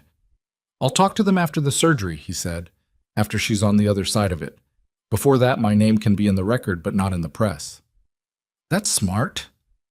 Something in the way she said it, not complimentary, just straightforward agreement, reminded him of the quality he'd noticed in the best officers he'd served under. The ones who could hear a decision and evaluate it on its merits without layering on their own ego. "How are you doing?" he asked, a silence that was half a beat longer than her usual pauses. "I'm fine." "That's not what I asked." Another pause. "I'm processing the speed of it. I knew it was going to move fast once it started. Knowing and experiencing are different." A brief exhale. "My CFO resigned this morning. By email. He CC'd the board." "I'm sorry." "Don't be. He was one of the people who knew." She said it without particular heat, just as fact. "I'm going to be fine. The company may not be in its current form. That's the right outcome given what was done with it." He understood what it cost to say that. Not financially. The financial cost was large, but it was also, in the end, just money. But the other cost. The thing you built. The shape it had in your mind when you were building it. And what it was supposed to be. "Celeste." He stopped. "Yeah. What you did, calling the FDA, turning over the documents, doing it before your board or your lawyers could build a wall around it. That was the right call." A pause. "I know. I'm saying it anyway." "I know you are." Something in her voice that he hadn't heard before. Something quieter and less managed than her usual register. "Thank you." They stayed on the line for a moment without either of them saying anything, which had become a thing between them. Silences that had company in them. Then her other line went. The board, probably. She said she had to go, and he said he knew, and they hung up. He called the FDA case officer. Her name was Agent Patricia Morse, and she was methodical and precise and treated his independently compiled documentation with the specific kind of attention that told him she understood its value. He spent an hour and 20 minutes on the phone with her, walking through the spreadsheet, the cross-reference dates, the advertising document chain. She asked good questions. He gave her complete answers. By the end of the call, she had everything he had, formally, on the record. "Mr. Cross," she said, before they hung up, "I want to tell you that the adverse event filing database you accessed and analyzed, the pattern you identified, is what triggered the internal escalation on our end when Ms. Sterling's submission came in. Your independent work confirmed a timeline that the internal communications alone wouldn't have established clearly." "Okay," he said, "I'm telling you because you should know that it mattered." He sat with that for a second. "There are kids who had this device implanted who haven't been diagnosed yet," he said. "Families who are where I was 6 months ago, getting told, let's monitor it. We're aware of that. The recall notice goes to every surgical facility that ordered the device. We're also pushing a physician advisory that specifically flags the presentation pattern, persistent pain, elevated metal ions, so that physicians with current patients can reevaluate. How many devices are we talking about? Total units distributed?" A pause. "That's still being determined as part of the investigation. The estimate from the initial recall scope documentation is approximately 800 units placed across a 32-month period." 800. Nathan did the math on the adverse event filings. 11 confirmed, 7 in the accelerated period. The confirmation rate on device-related complications in cases like this, based on what doctor Soren had told him, was typically a fraction of actual incidents. Patients misdiagnosed, symptoms attributed to other causes. Families who stopped pushing because the system kept telling them nothing was wrong. 800 units. "All right," he said. "Thank you for your time." He put the phone down and sat in the second bedroom, at the desk with the printer that had worked too hard, and looked at the stack of papers that was still there from the weekend. The 9-year-old from Phoenix, Lily's medical records, the FDA filing numbers, each one a child, each one a version of the same story told in clinical language. He was not a man who cried easily. He'd had exactly 3 experiences in his adult life that had broken through the wall far enough to produce actual tears. The day his daughter was born, the day his wife died, and one night in Kandahar that he still didn't talk about. This was not a 4th experience, but he sat there for a while doing nothing in particular, and the stack of papers was very present in the room with him. Then he got up, went to the kitchen, and started making lunch. The next 12 days had the compressed, pressurized quality of time moving too fast and too slow simultaneously. The investigation was accelerating. Celeste's board formally initiated the no-confidence vote on day 3, and by day 5 it was clear they had the numbers, and the legal maneuvering that followed was covered extensively in the business press in the language of corporate governance that Nathan mostly ignored except for the parts that were relevant to the recall timeline and the surgery. Doctor, Soren called on day 7 to tell him that the FDA case officer had now linked 31 confirmed adverse events to the OrthoSecure device. The number had nearly tripled in 72 hours as the recall notice prompted reevaluation of existing cases across the hospital network. 31 children. The number kept moving. Celeste called that same evening. She'd been calling most evenings, around 8, after Lily was in bed, a pattern that had established itself without either of them formally deciding it. The calls were practical, mostly. Updates on the investigation, the legal proceedings, the board situation, but they were also, increasingly, the other thing. The thing that neither of them was naming. The board vote is Friday, she said. They have the numbers. I'll be removed as CEO by end of business. Nathan was at the kitchen table with a cup of coffee that had gone cold. What happens after? I retain my equity stake, which will be worth significantly less than it is now by the time the liability judgments come through. The new board majority will appoint an interim CEO and try to negotiate a settlement structure that limits the company's exposure. A pause. They'll probably partially succeed. Corporate litigation is very good at distributing consequences in ways that protect structures. But Harlow and the others?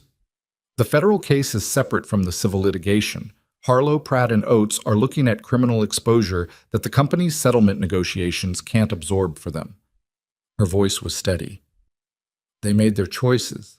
Those choices have a federal address now. He turned the cold coffee cup in his hands.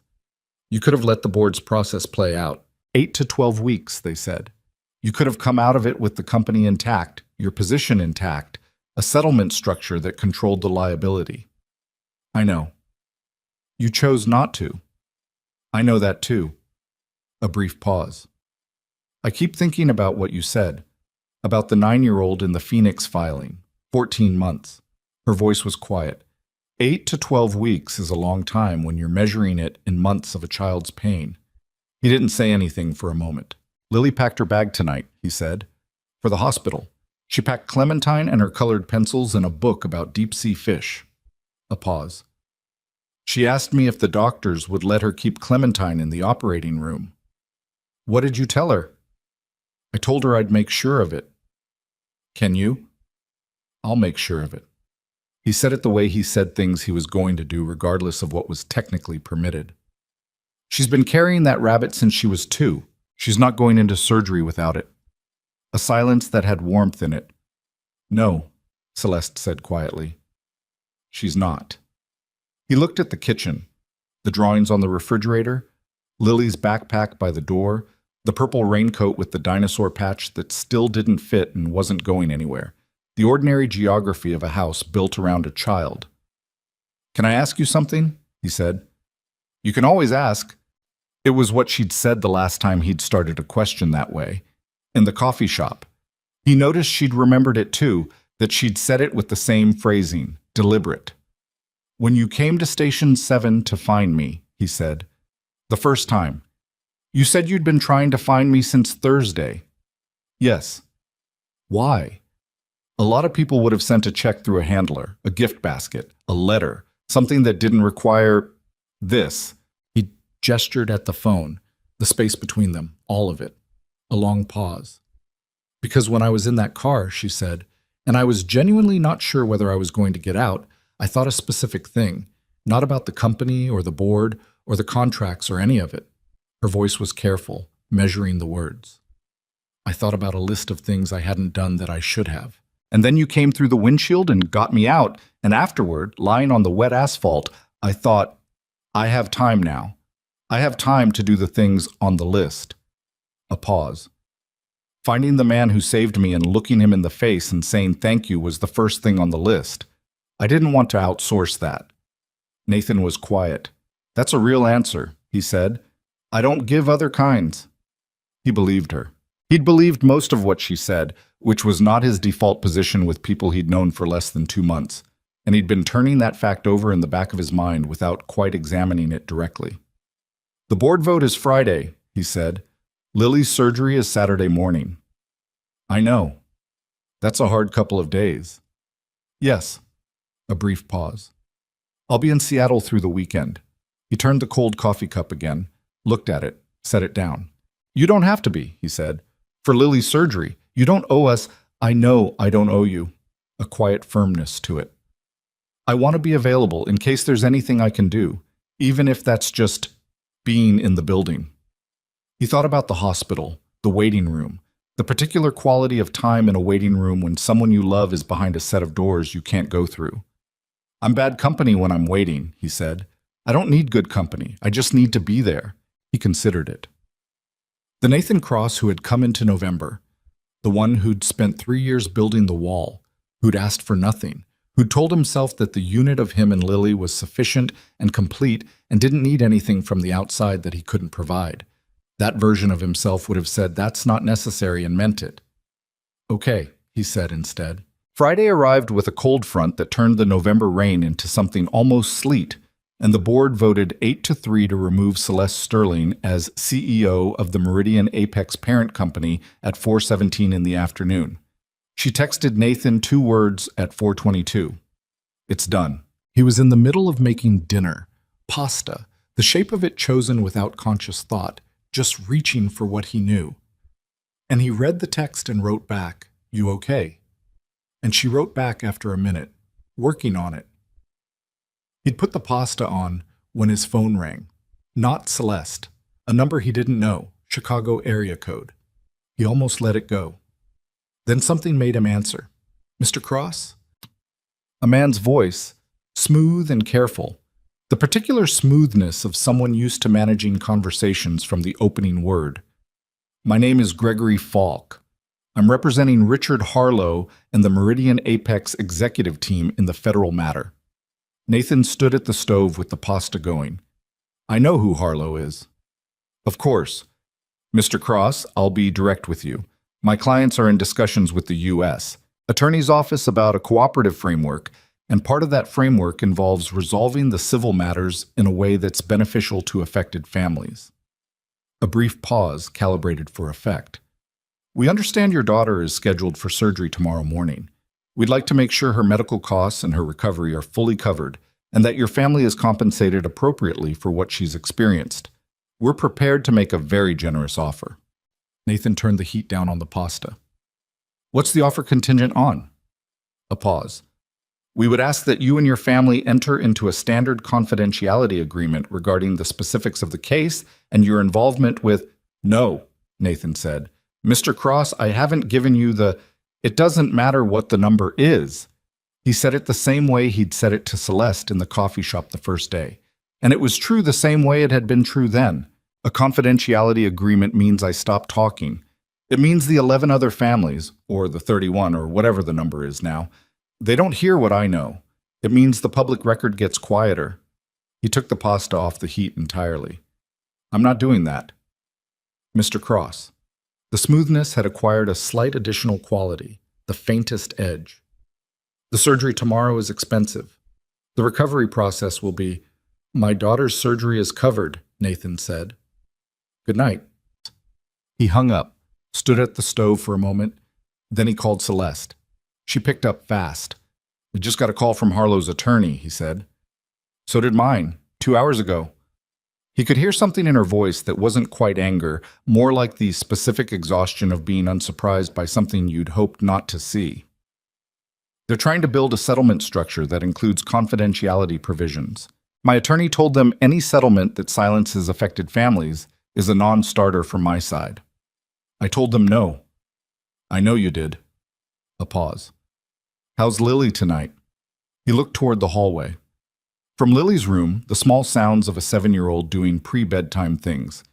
A drawer opening, the specific squeak of the closet door that he'd been meaning to fix for 6 months. She's pretending she's fine, he said. She's been very calm all day, which means she's holding it very tight. What do you do when that happens? I let her hold it until she decides to put it down. He leaned against the counter. She'll come out in a few minutes and ask me something totally unrelated to the surgery. Last night it was about why jellyfish don't have brains. The night before it was about whether dogs dream. A brief silence. What did you tell her about the jellyfish? That they don't need brains for what they do. They just move with the current, respond to what's around them, and it's enough. He paused. She thought about that for a while and then said she thought that sounded lonely. It does, Celeste said quietly. From the hallway, the specific sound of Lily's door and then her feet on the floor. And then she appeared in the kitchen doorway in her pajamas, the sauropod ones, with Clementine under her arm and an expression of studied casualness. Dad, she said.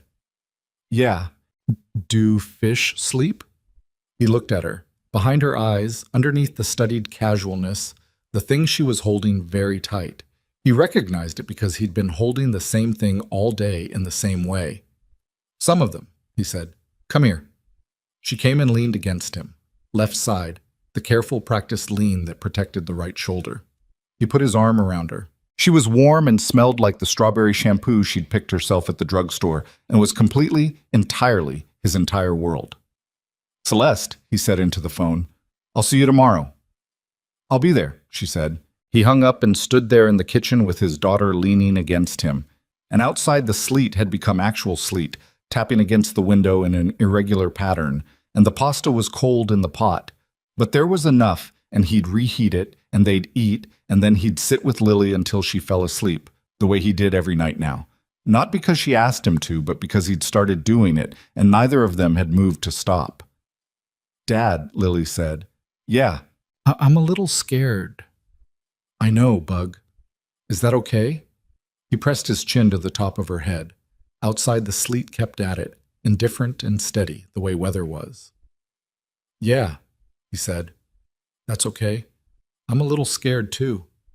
She was quiet for a second. Then, really? Yeah. She seemed to find this comforting in the way that children found comfort in discovering their parents were human, not because fear was reassuring, but because shared fear was less isolating than being the only one who had it. Okay, she said. They stood there in the kitchen for another minute, the two of them, not saying anything. Then Lily said, The pasta is cold. I know. Can we have the cheesy kind, the stuff from the box? That's not real pasta. I know, she said. I want it anyway. He let her go, went to the cabinet, found the blue box that he kept in the back behind things, pulled it out. She climbed onto the kitchen chair and watched him start the water with the particular expression of someone who had won a small, comfortable victory and was trying not to make too much of it. He made the boxed pasta. They ate at the kitchen table. Lily talked about deep-sea fish, then about whether her teacher had a pet, then about a song that had been stuck in her head for 3 days that she couldn't quite remember all the words to. Normal, ordinary, entirely unremarkable conversation. The exact kind that Nathan had learned to understand as its own form of courage. At 9:15, he tucked her in. Clementine was on the pillow, already packed in the bag for tomorrow, but tonight she got one more night of normal deployment. 12 hours, Lily said, roughly. And then it starts going somewhere instead of just sitting there. He recognized his own words back. Yeah. She reached up with her left arm and grabbed his hand for a second, squeezed it, let go. Okay, she said. Good night, Daddy. Good night, Bug. He turned the light off and stood in the hallway for a moment. Then he went to the second bedroom, to the desk, and sat down. He didn't open the spreadsheet. He didn't look at the stack of papers. He just sat there in the quiet house while the sleet came down outside, thinking about tomorrow, and about the shape of things, and about what it meant that the ground had shifted in a direction that wasn't down. And after a while, he went to bed. They left the house at 6:15 in the morning. The sleet had stopped overnight and left the streets with that particular washed clean quality, everything slightly sharper than usual, the bare trees along Birchwood Lane standing dark against a sky that was the specific gray of very early morning before the light decided what it was going to do.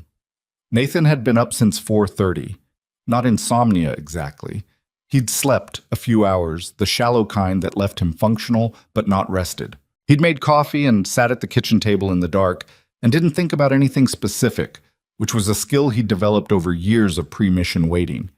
The ability to occupy a space between sleeping and thinking, to simply be in the hour before the thing happened. Lily came out of her room at 5:50 without being woken, already dressed, Clementine under her left arm and her small overnight bag in her hand. She'd put on the purple sweater again. He hadn't said anything about it, just helped her with her shoes, the way he always did the right one, because she couldn't reach across her own body without pain. In the truck, driving through the empty early morning streets, she was quiet for a long time. Then she said, "Will you stay, after, in the room?" "As long as they let me." "And if they make you leave?" "I'll be right outside the door." She nodded, held Clementine a little tighter, looked out the window at the passing streets, the lit windows of houses where other families were waking up to ordinary Saturdays, and Nathan thought about all the ordinary Saturdays they'd lost to this thing, the baseball games she'd watched instead of played, the swimming lessons they'd stopped after the third session when the shoulder made freestyle impossible, the birthday party where she'd sat out the three-legged race and pretended she didn't mind, and he'd watched her from across the lawn and known exactly how much she minded. 12 days ago, he'd signed the surgical consent forms with a steady hand and a jaw that wasn't. This morning, his jaw was steady too. Celeste was waiting in the hospital lobby. She was wearing dark jeans and a simple black coat, no makeup to speak of. Her hair pulled back, and she looked like someone who had not had a particularly good night either but had arrived anyway, which was all you could ask of anyone. When she saw them come through the automatic doors, she stood up from the chair she'd been in and walked toward them, and Nathan noticed she was looking at Lily first, not at him. Lily looked up at her. They hadn't met in person before. Nathan had kept those two parts of the last month largely separate, not from strategy exactly, more from instinct, a sense that Lily's medical situation and the legal and corporate dimensions of it existed in different registers that he hadn't known how to reconcile. But Lily, being Lily, had absorbed enough from her father's half of phone conversations to have formed a picture. "You're Celeste," Lily said. "I am." Celeste crouched down to Lily's level.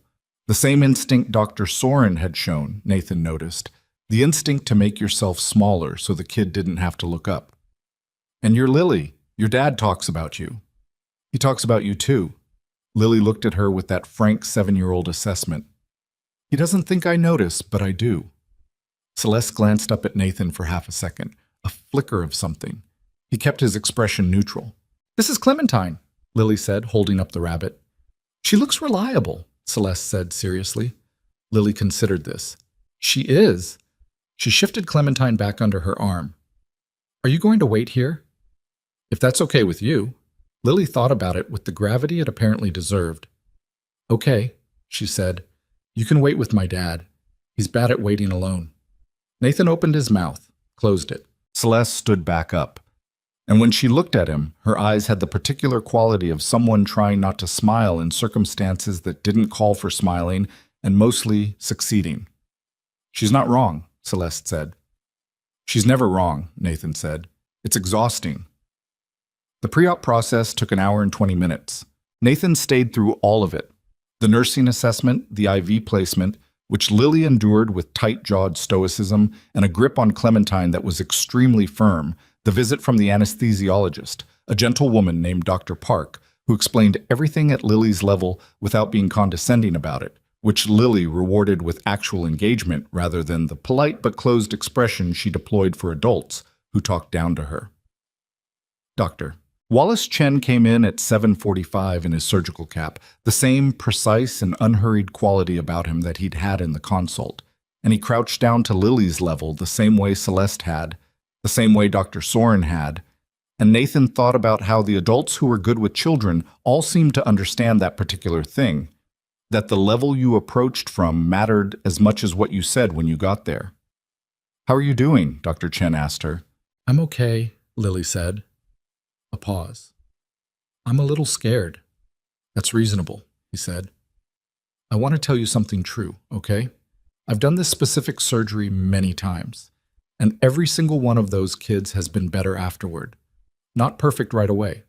It takes time, but better. He looked at her steadily. I'm going to take very good care of you in there. Lily looked at him for a long moment. Can Clementine come? Doctor. Chen considered this with what appeared to be genuine deliberation. Clementine can come to the door, he said. She'll wait right outside with your dad, and she'll be the first thing you see when you wake up. Lily assessed this compromise. Okay, she said. At 8:15, they came to take her back. Nathan walked alongside the gurney as far as they'd let him, to the double doors at the surgical suite entrance. Lily was flat on her back, watching the ceiling go by with the focused calm of someone who had decided on their strategy and was committed to it. He had her left hand in his right hand, walking beside her. At the door, she turned her head and looked at him. 12 hours, he said, which was what she'd said the night before. A callback. She almost smiled. Less now. Less now, he agreed. He squeezed her hand. She squeezed back, hard, and then let go, and the double doors swung open and she was gone. He stood at the doors for a moment, just stood there. Then he turned around and walked back to the waiting room. Celeste was there. She'd gotten coffee. 2 cups from somewhere. She'd had to leave the lobby to find it. And she handed him one without saying anything, and they sat down in the adjacent chairs, and the waiting began.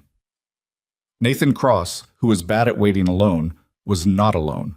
The first 40 minutes were the hardest because they were the most formless. The surgery underway, but nothing to do with the information, nowhere to put the attention. He drank the coffee. He looked at his phone without seeing anything on it. He looked at the waiting room, which was filling gradually with other people carrying their own weights. A family in one corner, speaking quietly in what sounded like Tagalog. An older man alone with a crossword he wasn't solving. A young couple whose body language suggested they were trying very hard to support each other and finding it difficult. Tell me something, Nathan said. Not to fill the silence, exactly, but because the silence was a specific shape that talking might make more manageable. Celeste looked at him. What do you want to know? Anything. Something that has nothing to do with any of this. She thought about it. I grew up in Spokane, she said. My mother worked 2 jobs. A hospital admin position during the week and a grocery store on weekends. My father was mostly not present in ways that were typical and not interesting. She paused. We didn't have a lot, but she made sure we were I never felt the absence of things as deprivation. Exactly. She was very good at framing. A brief pause. She used to say that what you notice is what you have. If you notice the cold, you're cold. If you notice the blanket, you're warm. Same house, same night. That's good, Nathan said. She was a smart woman. A pause. She died when I was 23, before any of this, before the company or any of it. Her voice was even, the same way his got even when he talked about things that were old losses. Not healed, just shaped into something you could carry without it showing too much. She would have had opinions about the last month. What kind of opinions? Celeste looked at her coffee. She would have said I should have caught it sooner. She had very little patience for the idea that running something large exempted you from knowing what it was doing. A pause. She also would have said that what you do when you find out is more important than the fact that you didn't know. She looked at the double doors across the waiting room. I'm still trying to decide if that's generous or just accurate. Probably both, Nathan said. She nodded slowly. He told her about Rachel, not all of it, not the full story, that was too large and too interior for a waiting room, but pieces of it, how they'd met, when he was back from his second deployment and she was working at a community health clinic in Tacoma and had absolutely no patience for the stoic military man routine and had told him directly, on their second date, that he could either talk to her like an actual person or save them both time. How she'd laughed. How she'd been the one who insisted on trying for a baby when Nathan's argument was that the timing wasn't right, and she'd said timing was never right. That was the point of timing. You made it right. How she'd been gone before Lily's second birthday, a thing that the heart's logic still refused entirely to accept, even 3 years later.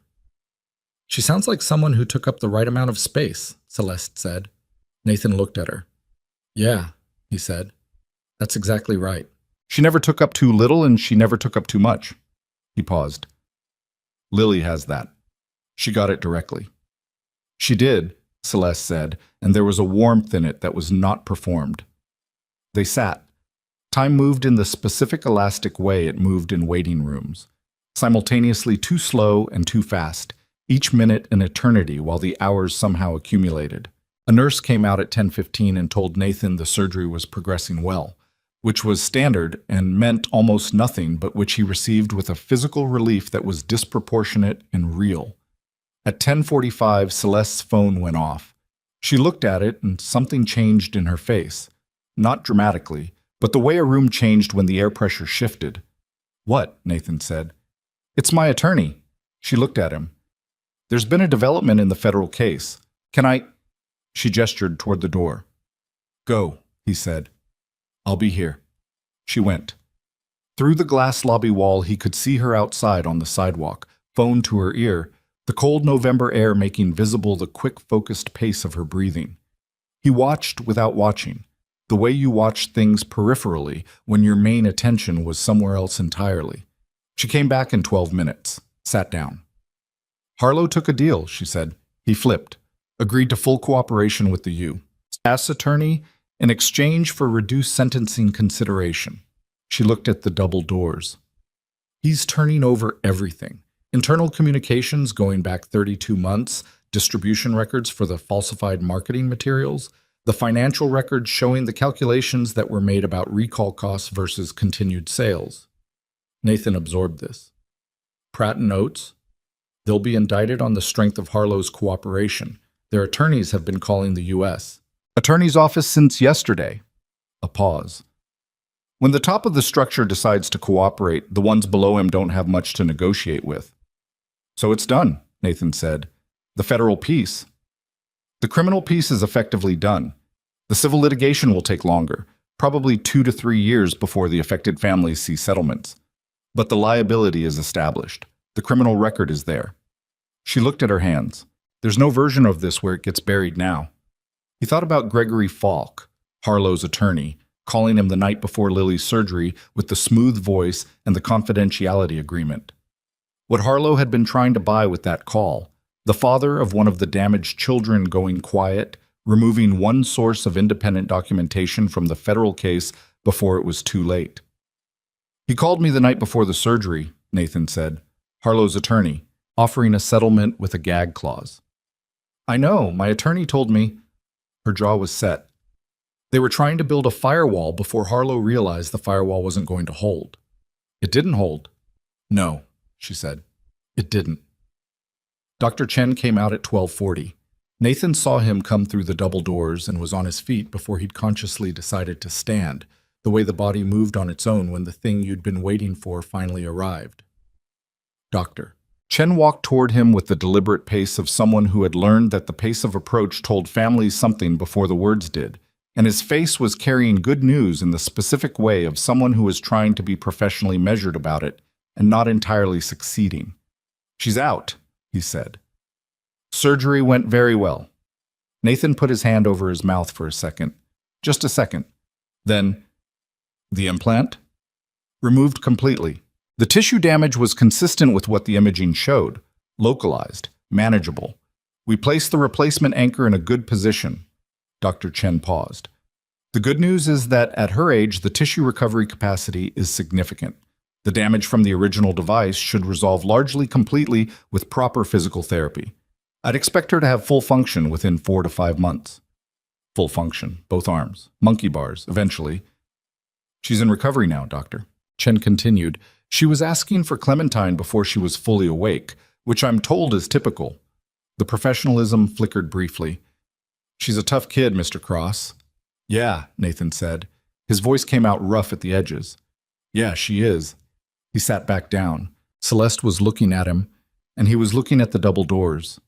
And for a moment, the waiting room with its fluorescent lights and its other families and its crossword puzzle man was very sharp and very present and very much the specific location where the 14 months ended.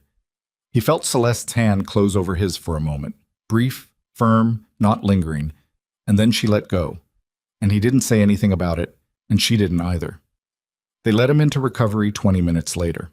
Lily was small against the hospital bed, the way kids always looked small in hospital beds. The scale wrong, the white sheets too large around her. She was drowsy, the anesthesia still working its way out. Her left hand curled around Clementine on the pillow beside her head. The right shoulder was bandaged. Her face was slack with the particular relaxed vulnerability of deep post-surgical rest. When she heard him pull the chair close, she opened her eyes. They were unfocused for a moment, then found him. "Hey, Bug," he said. "Hey!" Barely a voice. "How do you feel?" A long, slow blink, then, with great effort and complete seriousness, "Weird. That's normal. It'll pass." She looked at Clementine, checked her presence apparently, seemed satisfied. Then she looked back at him. "Did it work?" "Yeah," he said. "It worked." She closed her eyes again, opened them after a moment. "Different hurt?" "Yeah, it's going somewhere now." She thought about this with the muffled deliberateness of someone thinking through anesthesia. Then something moved across her face that was not quite a smile. Her face was too tired for a full smile, but was the emotional equivalent. The specific expression of a 7-year-old who has been carrying something very heavy for a very long time and has just been told she can put it down. "Okay," she said, and then she was asleep. Nathan sat with her for 2 hours, just sat there. Didn't look at his phone. Didn't think about anything in particular. Just watched his daughter sleep and listened to her breathe and let the specific quality of the room be what it was. When he came back out to the waiting room, Celeste was still there. She'd gotten food from somewhere. 2 sandwiches, which she handed him with the practical no-ceremony quality she applied to most things. He took one, sat down, ate half of it. "She said it worked," he said. Celeste looked at him. First thing she asked, whether it worked. He shook his head. 7 years old. "She's been waiting 14 months for the answer," Celeste said quietly. Of course, that was the first question. He looked at the sandwich in his hand. Outside the lobby windows, the November afternoon had gone fully dark, the way Pacific Northwest afternoons did in this season, the light just deciding at some point that it was done and leaving without much ceremony. The hospital was lit up against it, warm and functional, and doing its job. "I've been thinking about what to do with the legal settlement," he said. "When it comes through." Celeste waited. There are going to be other families. 31 confirmed cases, and that number is still moving. Families who spent months where the doctor said, "Let's monitor it," and the bills kept coming and the answer wasn't coming. He looked at the lobby doors. "I want to do something that's useful to them, not just take the money and go quiet." "What are you thinking?" "A foundation. Medical advocacy, specifically for families dealing with defective device cases. Help them navigate the system. The regulatory process, the legal options, the specialist access. The things I had to figure out from scratch." He paused. "I'm a medic and a former SEAL. I'm not a lawyer or a nonprofit administrator. I'd need help building it correctly." Celeste was quiet for a moment. Then, "I have approximately 14 months of unscheduled time ahead of me," she said carefully. "Given that I no longer run a company, and I know the regulatory structure of the medical device industry better than most people in the country, and I've been thinking, since approximately the day I turned the documents over to the U.S. attorney, about what useful looks like from here." He looked at her. "I'm not offering money," she said, before he could say anything. "I know you won't take money. I'm offering work. Actual work. Building the structure, the regulatory expertise, the network." A pause. "If you want it." He thought about the coffee shop the first day, when he'd refused her check. He thought about everything that had happened in the space between that refusal and this waiting room, which was a very large amount of life compressed into a very short time. "Yeah," he said, "I want it." What followed was 3 months that moved differently than the 14 before them. Lily's recovery was not graceful. It was messy and frustrating and included 2 separate episodes where she pushed the shoulder too hard too soon and paid for it, and 2 weeks where the physical therapy exercises made her cry every single session, and she did them anyway because she was Rachel's daughter, and Rachel's daughter did not stop doing things because they were hard. By the end of January, she could reach above her head with both arms.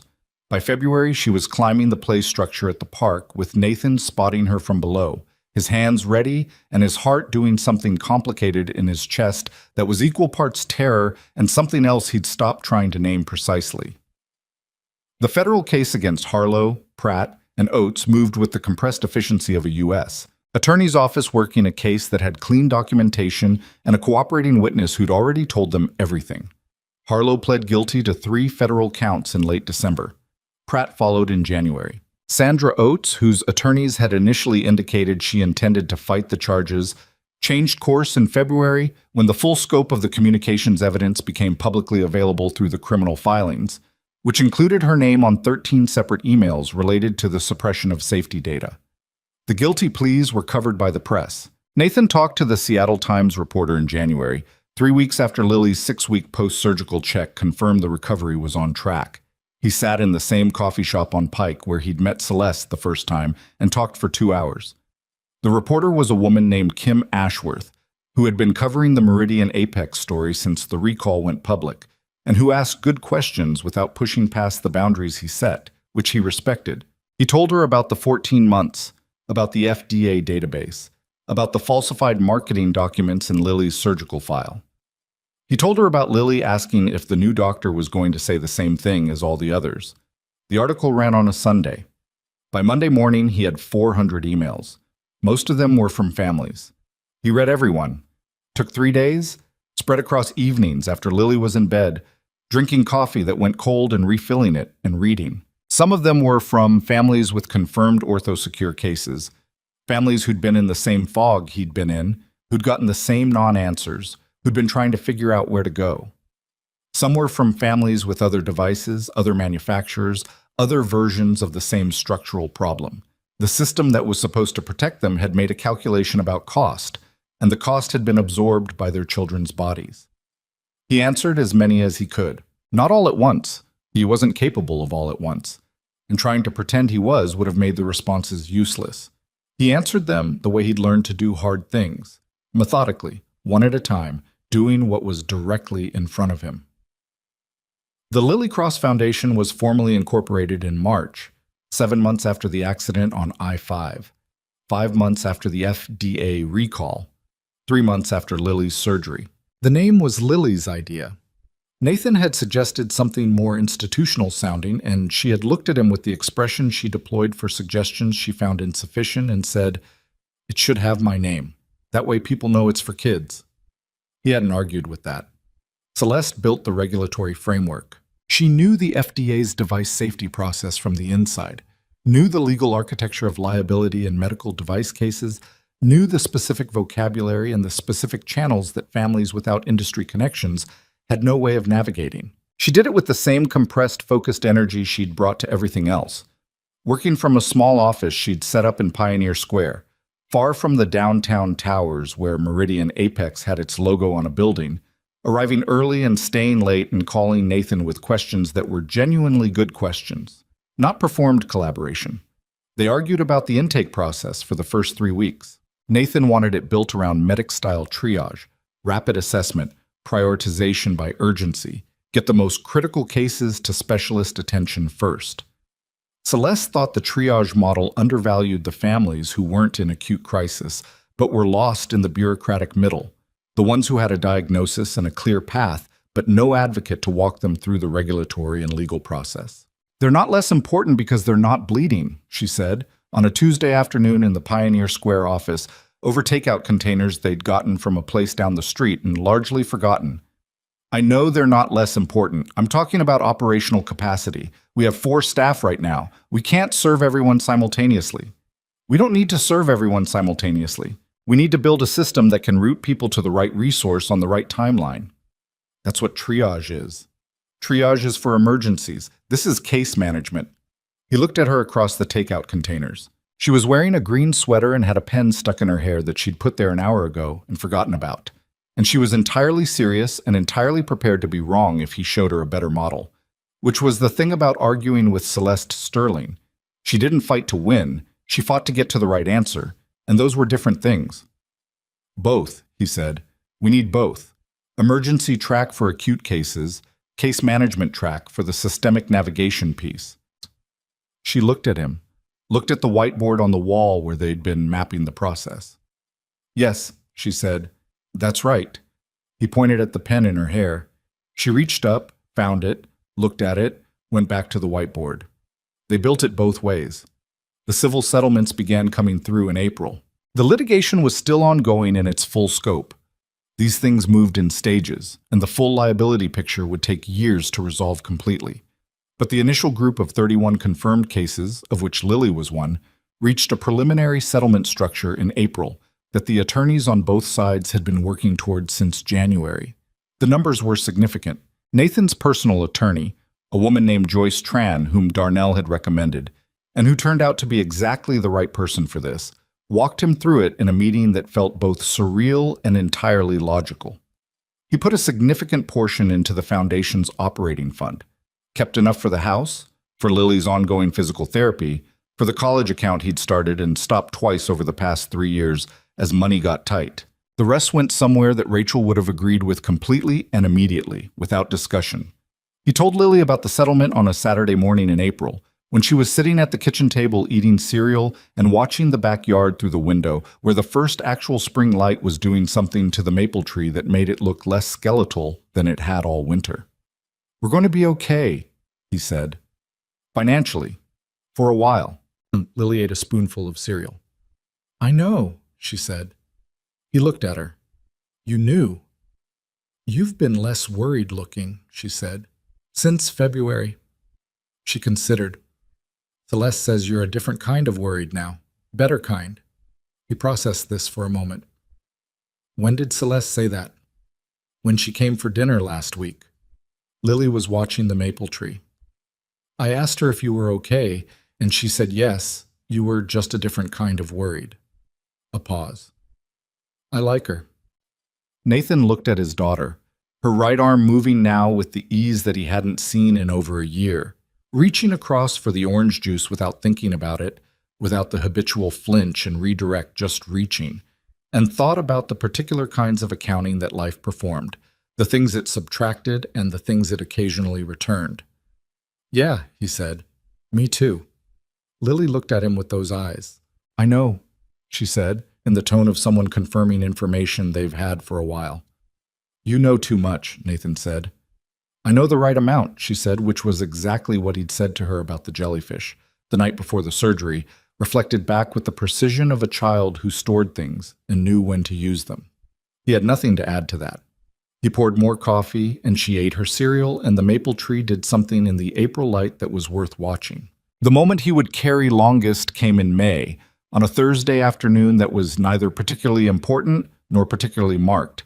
Not a milestone day, not an anniversary of anything. He was at the park on Meridian Street, 3 blocks from the house, sitting on a bench with a coffee from the place on the corner while Lily played on the structure at the far end of the park with 2 kids from her class whose names he'd been learning gradually over the past months as Lily's capacity to make and keep plans had expanded back to something like normal.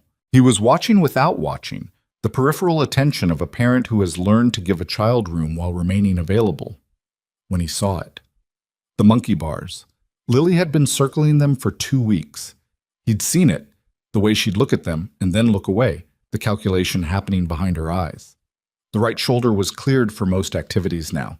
Dr. Chen had signed off at the 4-month mark. But clearance and readiness were different things, and Nathan had learned the difference between them in his own body over 12 years of pushing past clearance in ways that hadn't always served him, and he'd made a specific decision not to say anything about the monkey bars, not to encourage or discourage, to let her arrive at them in her own time. She arrived at them on a Thursday in May. He watched her stand at the beginning of the bars and look at them. Her 2 classmates ran past to something else, the short attention span of 8-year-olds pulling them away, and for a moment Lily was alone at the start of the monkey bars in the afternoon light. She reached up with both hands. The right arm went up the same as the left. No flinch, no redirect, just up. She grabbed the first bar, then the second. She moved across all the 7 bars without stopping, her feet swinging free, her face tight with concentration, and something else underneath the concentration that was not quite triumph because she wasn't performing it for anyone, wasn't looking to see if her father was watching, was just entirely inside the experience of her own body doing the thing it had not been able to do for 15 months. She reached the end and dropped to the ground and stood there for a second, both arms hanging at her sides, looking at her own hands. Then she turned around and went back to her friends. Nathan Cross sat on the bench with his coffee going cold in his hand, and the May afternoon continued doing what it was doing, completely indifferent to the specific gravity of what had just happened in the middle of it, the way the world always was. The important moments happening in ordinary light, without announcement, without architecture. He thought about the storm on I-5, the burning car, a woman in a white blouse, and the specific question she'd asked him, why? And the answer he'd given without thinking about it, because there wasn't another answer, because the alternative wasn't something he was capable of choosing. He thought about 14 months of, let's monitor it.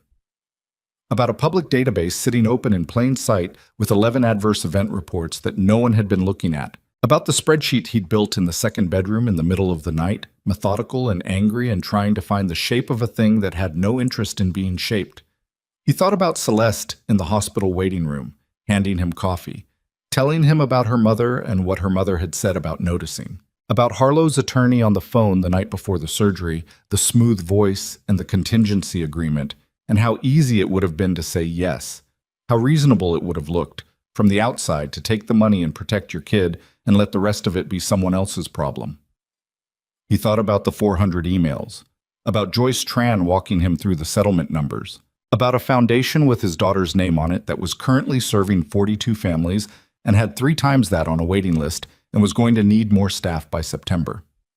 He thought about what it meant that all of this had started with one decision made in a fraction of a second on a wet highway at night that hadn't felt like a decision at the time, because there was only one option available to someone built the way he was built. He thought about the fact that the mission he'd spent 12 years training for, the one that had taken him to places he still didn't talk about and asked things of him he'd still never fully processed, had ended quietly in a parking lot in Seattle when he decided to stop re-enlisting and figure out how to be a father instead. And he thought about what Lily had told him years earlier when she was 4 and had watched him fix the broken hinge on the garden gate, working on it methodically through 3 failed attempts before the 4th one held. She'd watched the whole thing and then said, with the complete seriousness of a 4-year-old who had not yet learned to couch observations and social softening, "You don't stop, do you, Daddy?" He told her no. He didn't stop. Not because he was extraordinary, not because he was a hero or whatever the media had decided to call him for 2 weeks after the I-5 story went national, but because stopping was a skill he'd never successfully learned, and at some point he'd stopped trying to learn it and had decided that was probably fine. That a man who couldn't stop was more useful than he was inconvenient, as long as he was pointed in a direction worth going. Lily was crossing the park toward him now, the afternoon light catching the red in her hair that she'd gotten from Rachel, walking with the specific, unhurried ease of a kid who had nowhere urgent to be and knew it. She didn't look like she'd just crossed the monkey bars for the first time in 15 months. She looked like herself, which was, he had come to understand, a more extraordinary thing than it sounded. She reached the bench and climbed up beside him and leaned against his arm, left side, the careful lean that had become habit and was slowly, week by week, becoming less careful as the shoulder held. "You saw," she said. "Yeah. I knew you saw." She looked at the park, the other kids, the ordinary Thursday afternoon. "I wasn't going to make a big deal about it." "Okay." But it was a big deal.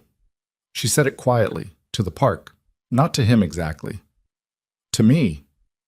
"I know," he said. "I know it was." She leaned a little harder against his arm. He pressed his arm against her gently. They sat there while the park did what parks did on May afternoons, the light going golden the way it went when the day was running out of itself, and a dog was doing something to a frisbee in the middle distance, and 2 kids were arguing about something with the complete conviction of people for whom the stakes were very high and the issue was very small. His phone buzzed. He looked at it. A text from Celeste. "The intake system is live. 14 new case inquiries in the first hour." He showed it to Lily without comment.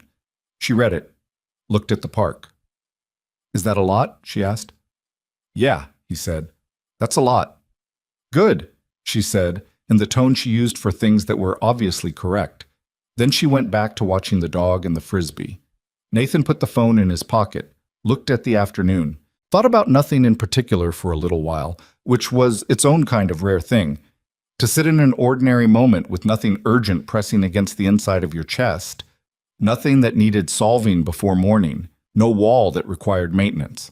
Just a bench, just the light, just his daughter, who had climbed the monkey bars, sitting beside him with her right arm held a little more loosely than yesterday. He didn't know how to explain exactly what it felt like to be here after there. Not the events of it, which were documentable and would be documented, in the federal case record, in the Foundation's intake files and the settlement agreements, and the medical literature that Dr. Soren was working on. A paper about adverse event patterns in pediatric device cases that cited the OrthoSecure case file and would eventually be read by people who would catch things earlier because of it. Not the events. The feeling of the other side of a thing you didn't know for a long time had another side. The thing that nobody tells you about the hardest period of your life, Nathan Cross had come to believe, was not that it ends. Most people get that far. They understand, intellectually, that things end. What nobody tells you is how ordinary the ending looks, how it doesn't arrive with ceremony, how it comes on a Thursday afternoon in May with golden light and a dog and a frisbee, and the thing you've been fighting for over a year simply is, simply exists in the world without requiring your attention anymore. He'd spent 15 months in the business of getting his daughter to the other side of something. She was here now. That was enough. That was exactly enough. And in the specific way of things that are exactly enough, it was also everything.